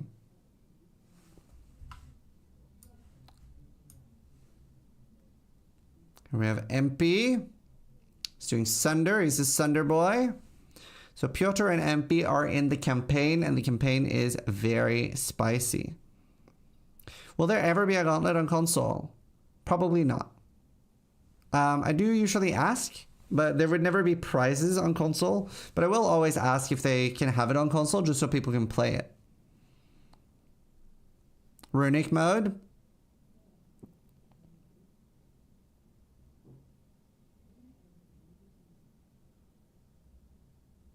Yosis soon? Awesome. Yeah, so Skria and Eosis are doing Gauntlet highlights. Very excited to see that later. PoE2 will have cross-platform. True. Did Rice die again? I don't know. Did he? What happened to Rice? Wasn't he ahead? He didn't.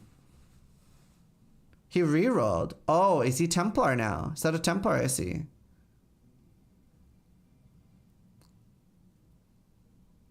And this is very, very new. Oh, it's a witch? So this is actually almost a bit of an upset. Like, it's very abnormal for Rise to reroll. He's very known for sticking on one character and going all the way and never changing. So him rerolling is quite surprising. I don't think anyone could have seen this coming, but here we are. Here we are. Classic. Act 9 Trinity down. Fuck uses. So, by the way, I did only ask for GDD to make it spicy. I did not suggest what to do for this one. Might do that in the future. But we figured it would be fun for casting if I don't know what's happening. Do you even want to know what the Trinity is? Yeah, I won't spoil it for you. We do have a video going up. I'm not sure when, but we do have a video going up of a tutorial, maybe later today or tomorrow. But I made a tutorial. Are you excited to run Gauntlets for PoE2? If yes, why? Yeah, I mean, so the only thing is that TDD don't love running Gauntlets close to league start. Right? Like it is supposed to be a more end of the league thing. So obviously the main concern I have is, will there be enough time to run a gauntlet? We do want to run 2 a year is what we're aiming for. But if there's only a month and a half or 2 months between PoE 1 and PoE 2, the worry is, yeah. The worry. It'll be a lot more tighter. Garf Olympics, GGD collab. We would probably, like, there's only so much they can do. Will there be a supercut of day 2 like there was of day 1? Yeah. I believe so. Kiki's is making those.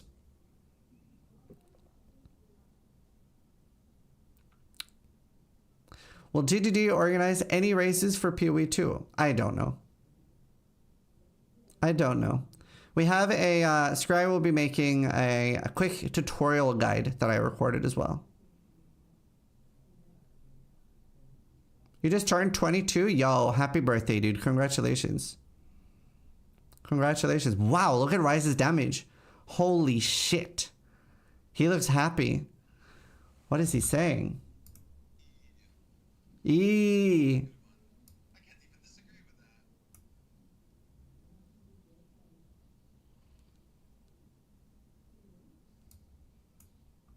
Oh, wow. He listened to you talking about his reroll. Oh. That's funny.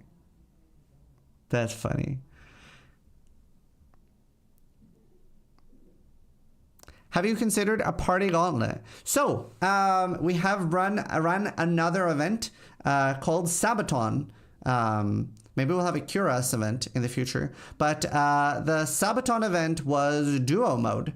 And it was, you had to play together at all times. So 2 people that had to play together. And it was group found. Now, sadly, this was a streamer only event, because there is no way to enforce that people don't trade with other people unless they are streamers. So, yeah. That was a streamer only event, but it was very fun. I would like to do another one, but I will probably wait with doing another one until we can get some added technology on GGD's side where you can sign up as a group. So if we can get enforced duo found, I would like to do that.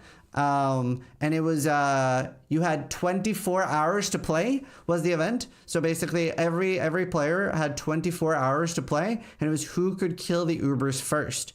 And if I remember correctly, first place was Ben and Exile after 16 hours played time to kill all the Ubers. Second place was Zizaran and Steelmage with 18 hours played. And I believe third place was Karatha and Havoc with like 20 or 21 hours played. That was on softcore.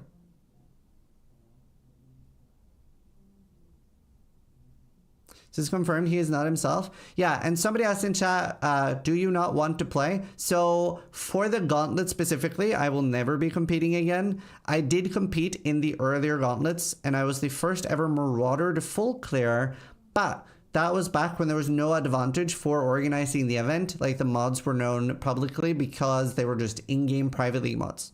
Now that they're a bit more custom and stuff, I will never be competing in the Gauntlets again, and I will always be casting. So me personally competing will be restricted to competing will be to the official Path of Exile races. So the last time they had a Uberkill race, I finished 3rd, and I was 2 hours behind. No, more than 2 hours. I was 22 hours behind Ben and Exile. But I will not be competing in Gauntlets again. I think casting goes really well with us casting too. Wait, Zizaran, the guy that is never competitive, as the Reddit says? I gotta say, that actually tilts the shit out of me. It's so weird because they say I'm knowledgeable but not competitive, and I don't consider myself particularly knowledgeable, but I won like 100+ races. I'm very irked by it. It's like, yes, we saw Tyrians as a headhunter, and Winter has a mage blood. It's very, very irked by it. What do you mean not competitive? I know, it's like, I'm not trying to say I'm Ben. I agree, I'm not the best racer, but like, I gotta say, not competitive is insulting. That is upsetting to me. You should add Ruthless drop rate to the next Gauntlet? No. So the reason we don't want that is we don't want there to be a huge amount of RNG in the Gauntlet. And I will be playing later today. Sis retired event organizer. I'm definitely more washed up than I used to be, for sure. I'm excited for PoE 2 though. Ben and not competitive, the two genders, yeah.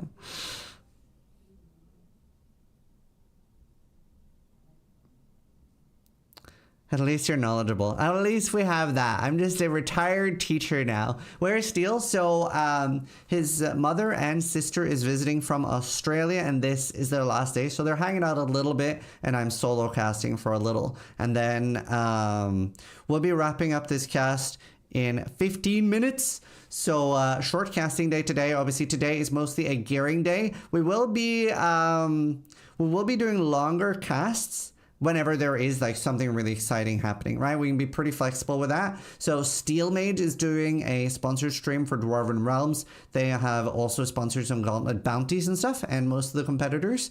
So that's fun. And then I will be streaming on my own channel. So I'll just be walking home and then booting up the stream, and I will be doing my Gauntlet campaign run. Because I do want to do that when it's so special. Teaching after you've acquired a genuine experience is a noble goal. So I'm like a football coach now. The invitation should be pre-rolled with all bosses at once, for they don't have to spam ults. No, we're okay with the way it is right now. Big plays Heroes of the Storm. Huh? Oh, this is like Giga Old School Rise QT. Crazy. I can't wait to see you die to Hillock. So, I will have you know, I killed the Marauder Hillock in like very short played, like 2 minutes played, 3 minutes played. Scry will be able to tell you because he's editing the video for the guide. Dude, Rise's damage is nutty. Fake news, Templar? No. I recorded, so I made a guide. Like, I actually recorded a guide. So after casting for 6 hours yesterday, I made a guide and I went through the VOD and I talked about every single video. So I'm just waiting for it. It shouldn't take too much editing for Scrya, so it should be up today. But I know a lot of people are struggling on Marauder and Templar, so I figured I would do it on Marauder because that's the hardest one. So, Goratha has not given up. He is really, really sad right now. He is being annihilated by Hurricane Helena in America. So, yeah, apparently my wife was named after a hurricane, and he has no power. They have no electricity.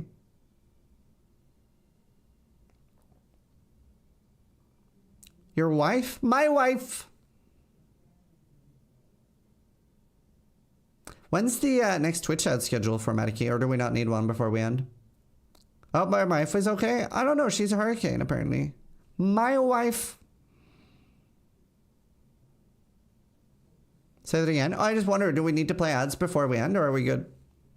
Cat 2 or 3? So wait, it's a cat hurricane. Does it like meow? 26 minutes. Awesome. So we actually don't need to play more Twitch ads. We're good, chat. We are good.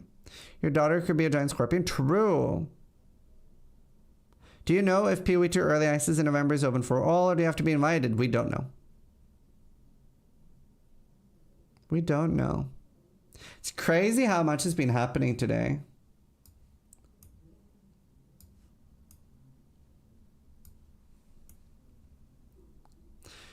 Here we have Alex, Sarkabun, and Visnus. Sarkabun is playing with one hand, so she only has 5 buttons. You might notice that mouse button 4 is bound to her life flask, mouse button 5 for leap slam, and then she has movement click on mouse button 1, and then middle mouse button is decoy, and right click is earth shatter. So she doesn't get to use war cries or anything like that, but she has an injury, so she's only able to use one hand.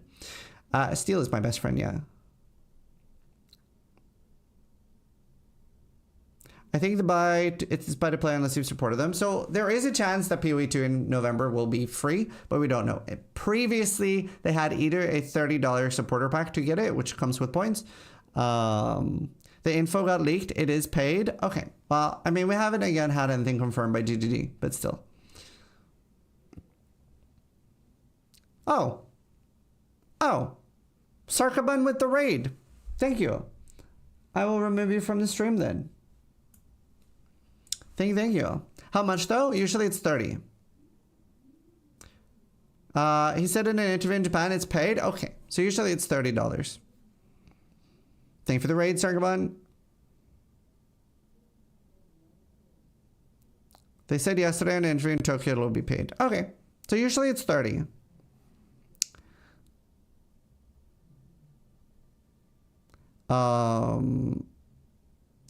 How much life would you recommend for Kitava Act 5? 3,000 if you can. 2,700-ish would be really good. Yeah, release will of course be free. What's going to be paid? Early access in November 15th is apparently going to be paid access. It'll probably be $30. Now, it is free for any long-term supporter. Oh, Alex getting a Seer there. No Mage Blood. But yeah, they do it free. It's free for if you've ever bought either the $480 supporter pack or a total support of $500 or more, like accumulated over time. So if you've been buying like a $30 supporter pack every league, I just up because of a headache. Right. Well, you're doing well, I see. Yeah, but if you haven't, if you're a new player and stuff, then it would be $30. So yeah, I think it's a good way to do it. People are still guessing how much, and if people that have already have a storage, it's free, but really there was only this one sentence that it will be paid in the interview, not how it will be monetized. Yeah, I mean, I think we're just assuming that it'll be the way it was before. And again, it is free at launch. Is there a video of the Duo Race event? I cannot remember if we have a video of the Duo Race event. It was called Sabaton. If there is a video, it would be on my YouTube, and it would be called Sabaton. And I would like to do more events like that in the future. Anything group play related is, I would like a little bit more support to make it so that non-streamers can participate.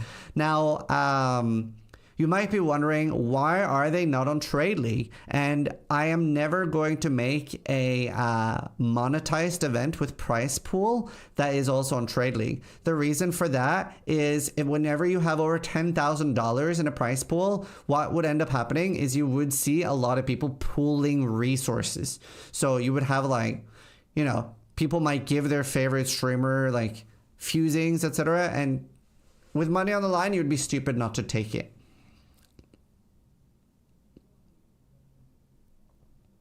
So that's why there will always be like either solo self fun or group fun once we get the possibility of doing that. See how Slage is doing. FaZe is doing his reroll as well. Is the league ending soon? No. People would buy currency with RMT. Yeah. Yeah, there's no upside to having trade. Awesome, Scrya. So there you have the highlight video with Joses in chat. We'd probably never do a group gauntlet. Gauntlet is always going to be what you're seeing, right? Gauntlet is one thing. We will do other races, but Gauntlet is Gauntlet. Gauntlet is Gauntlet. And hopefully people are enjoying it. We do want to do Gauntlet in other games as well. So it's a lot of cool things we want to do. Wish there was a softcore version with no prizes. So I am going to ask if they can add Gauntletify as a private league mod so you can just buy it. No, not Bash. I enjoy the Gauntlet a lot, but the content is too hard for me. Yeah, it is very hard. Did you ever complete Gauntlet in RuneScape? No. I have 95 archery though. Let Neon know we are entertained with the bosses. Yeah. Counter-Strike 2 Gauntlet. We're ending pretty soon, so you can just chill if you want. Or you can join me for the end. Yeah, I'll say goodbye, just like I did to my family. Aw. Yeah, and Steel will be streaming after this as well, and so will I. Left my headset outside, I'm stupid. You don't need your headset. I guess that's true. Right. I'm better without it. Do you think they'll ever make another Atlas hideout for purchase? Ooh, I don't know. Gauntlet Descent. I do miss the old race modes. I would like to work with GDD to do something like that. So we'll see. Oh, my mum was asking, what is Glorp? What is Glorp? Because she can't see the emotes. Oh. And Alti's spamming it. Do you know when I started streaming, I didn't really know what emotes were for the first month or so? Wow. Because I only had Twitch chat in-game. So I just saw people writing text-based Kappa, and I was like, Kappa, okay. PogChamp, and I was like, huh? And then eventually I was like, guys, what is Kappa? Why does everyone write Kappa? And then everybody wrote Kappa, and I was like, huh? And then somebody was like, look in your browser, and I was like, oh, it's emotes. That's funny. That's a legacy feature from back in the day. I don't know why they removed it. Do you know? Twitch removed the API support. Oh, get fucked. Yeah. Right. So we are done casting. We've hit the 4-hour mark, overworking. So we are going to be ending, but the streams will be continuing. Steel will be streaming a bit on his channel, starting some Gauntlet and then doing Dwarven Realms.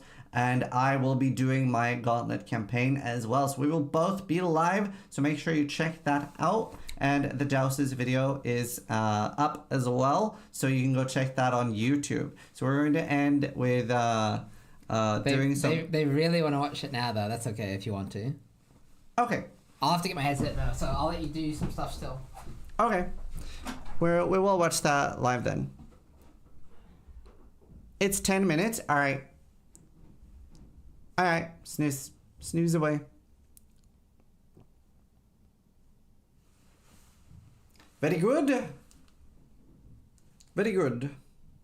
Good job, Scriba. So we'll do that. Steel will set it up when he comes back. That's fine. Alright. The mods He linked it on Discord. have extended the cast.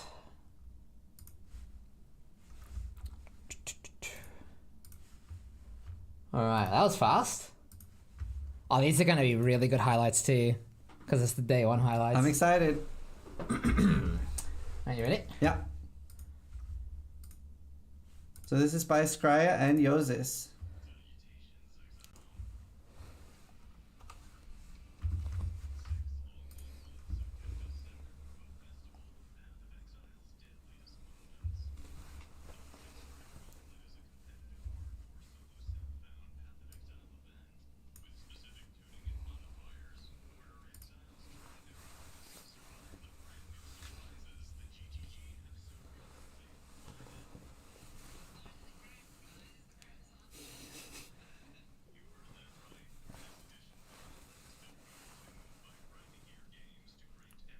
Thank you, GGG.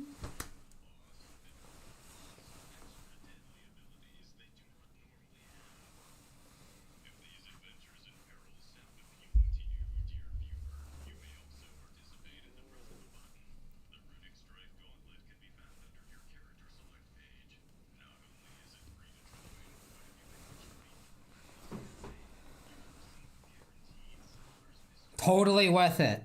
It's worth it. It's not that hard.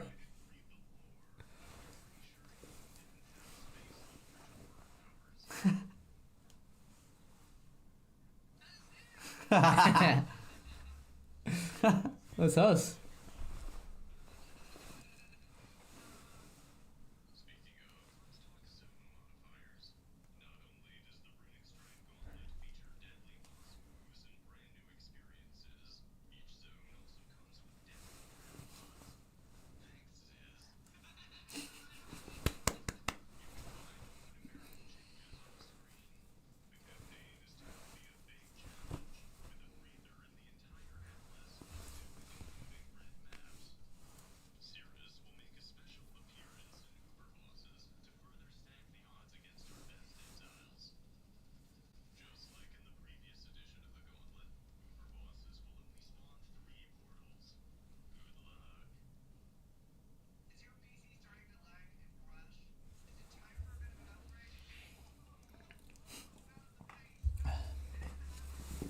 You can't skip the ads, chat.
Aw. Poor card. I've seen this.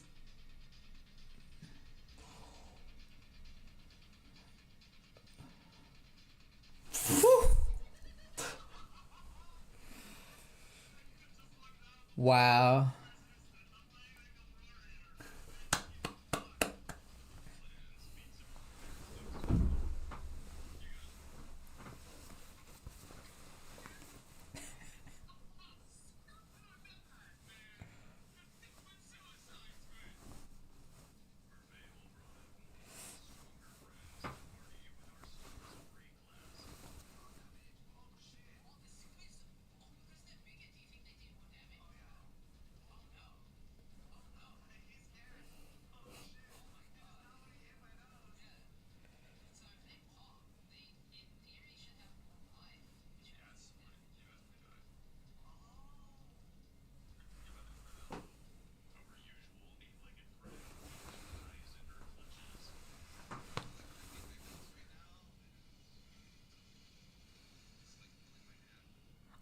Still don't fully know. I guess that It was was just a the web ball. ball. Yeah, I saw it. It's a triple ball because there's 3.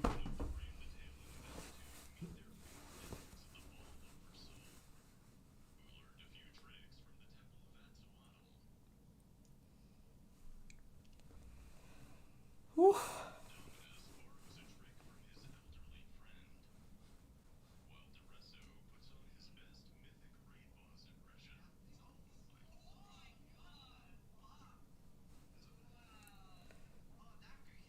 They're talking about the pizza cutter boss. Yeah. Mythic PoE.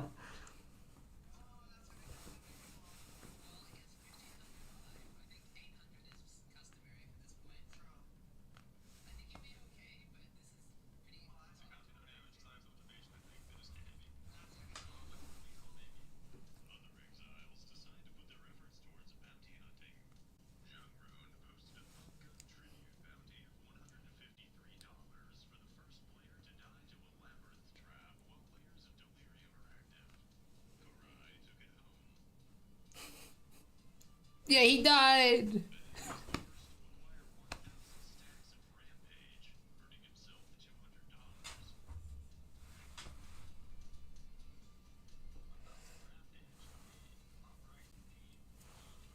Me.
Think we know this one. Wait, are they all just gonna die? Yeah. Pre-watch Lamau.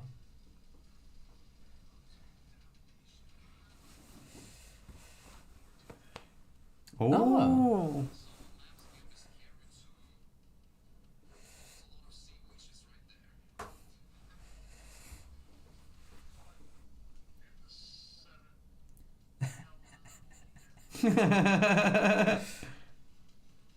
Badass.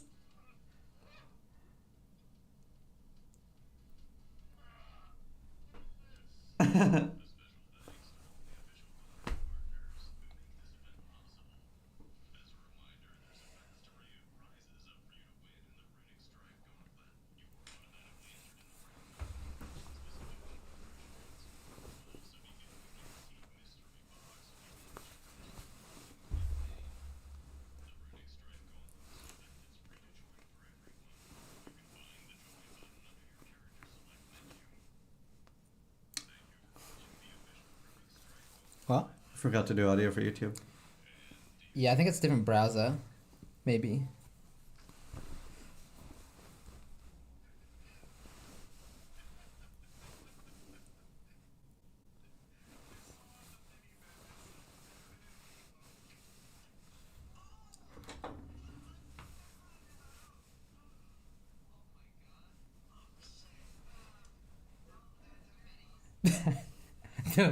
We have stupid names for bosses, chat. The fatty. Shit. Just don't get hit. Well, that is it for the cast today. Huge thank you to everybody for tuning in. Really appreciate it. Huge thank you to my co-casters, Steelmate, doing an excellent job. We will, of course, be back tomorrow. Do we start at 12 tomorrow? Yeah, from tomorrow onwards. Yeah, tomorrow onwards. It starts at noon UK time. So we will be doing that. We will be streaming after this. We will be doing the campaign. And let's end the cast by thanking our sponsors and playing some commercials for them, because it is thanks to our sponsors that we have the very large prize pool. So we'll start off with a NordVPN advertisement. Don't have that yet, do we? Nord? Oh, we do. I lied. Boom. Do you enjoy watching Netflix with your girlfriend? And the worst thing of all, are you disconnecting due to bad server routing, preventing you from beating Ben in the Gauntlet? Well, NordVPN has solutions to all of your problems and more. So if you're traveling from America to another country, but you still want to keep up with your favorite shows, you can do that using Nord, leaving you to access everything that you normally want to while on the move. Sometimes your routing to a server can be less than ideal, and you can use NordVPN to change this to make sure that at least you have a stable connection. NordVPN also features 24/7 customer support, so they're always there to help you. Use code Zizaran today. It's 4 extra months, a big discount, and a 30-day money-back guarantee. So if you're not happy with the product, you get your money back. There it is, 30-day money-back guarantee. Huge thank you to Nord, and there's loads of cool bounties from Nord, including the VPN tunneling race, which is for $2,000. Next up, we have another sponsor who's also doing loads of cool bounties, Displate, and we have very many cool displays. Let's play an ad for them at the end here, and yeah, we both have a lot of these. I hope you're enjoying the insane gauntlet that we're seeing so far. We've never seen this much death. The campaign is insane, and it could not be done without our sponsors putting out insanely cool bounties and the prize pool getting bigger than ever before. So Displate has really, really cool posters to remember what an insane onslaught it was. But if you don't want specific gauntlet displays, then there are loads of other designs that you can check out as well, like this cute cat. So this is a normal display, and this is a special texture one. So these are custom made. They are textured, so they look incredibly different and incredibly cool. So make sure you check them out. And on top of that, Displate has sent me a bunch of displays like this that me and Steelmage can sign and send out to you. So we're going to do that on the ending cast on the last day. So make sure you're there for that, and you might be able to win a signed display. And on the checkout, you can use code Zizaran. This gives you a great discount for all the matte and gloss displays. There it is, chat. And a huge thank you to Shopify, doubling the price pool up to 25K. So you can still donate. If you donate 100, it'll be 200. The price pool total is over $45,000 already. Obviously, we had some flash bounties by Asus, which we did today. And that was the first Cyrus and first Maven kill. And we are going to have some more flash bounties by Asus tomorrow. So huge thank you to Asus for joining and sponsoring the Gauntlet as a first-time sponsor. So very excited for that. And a huge thank you to Grindy Games. We do have Starforge as well. We just played an ad by them, but that as the Onigoroshi race, which we might see either later today or tomorrow. But yeah, that is everything. Huge thank you to everybody behind the scenes, Skrya, Madiki, Ulti, etc., and Viral, my co-creator. So that is it for the cast today, and we'll be back tomorrow. Now remember, Steelmate and myself will be streaming after this, so the stream will only be down a few minutes. I just gotta walk back home, and then we will continue. So from both of us, thank you so much for watching. Try to die less than you do. Oh, and goodbye, chat. See you soon. Wish us both luck.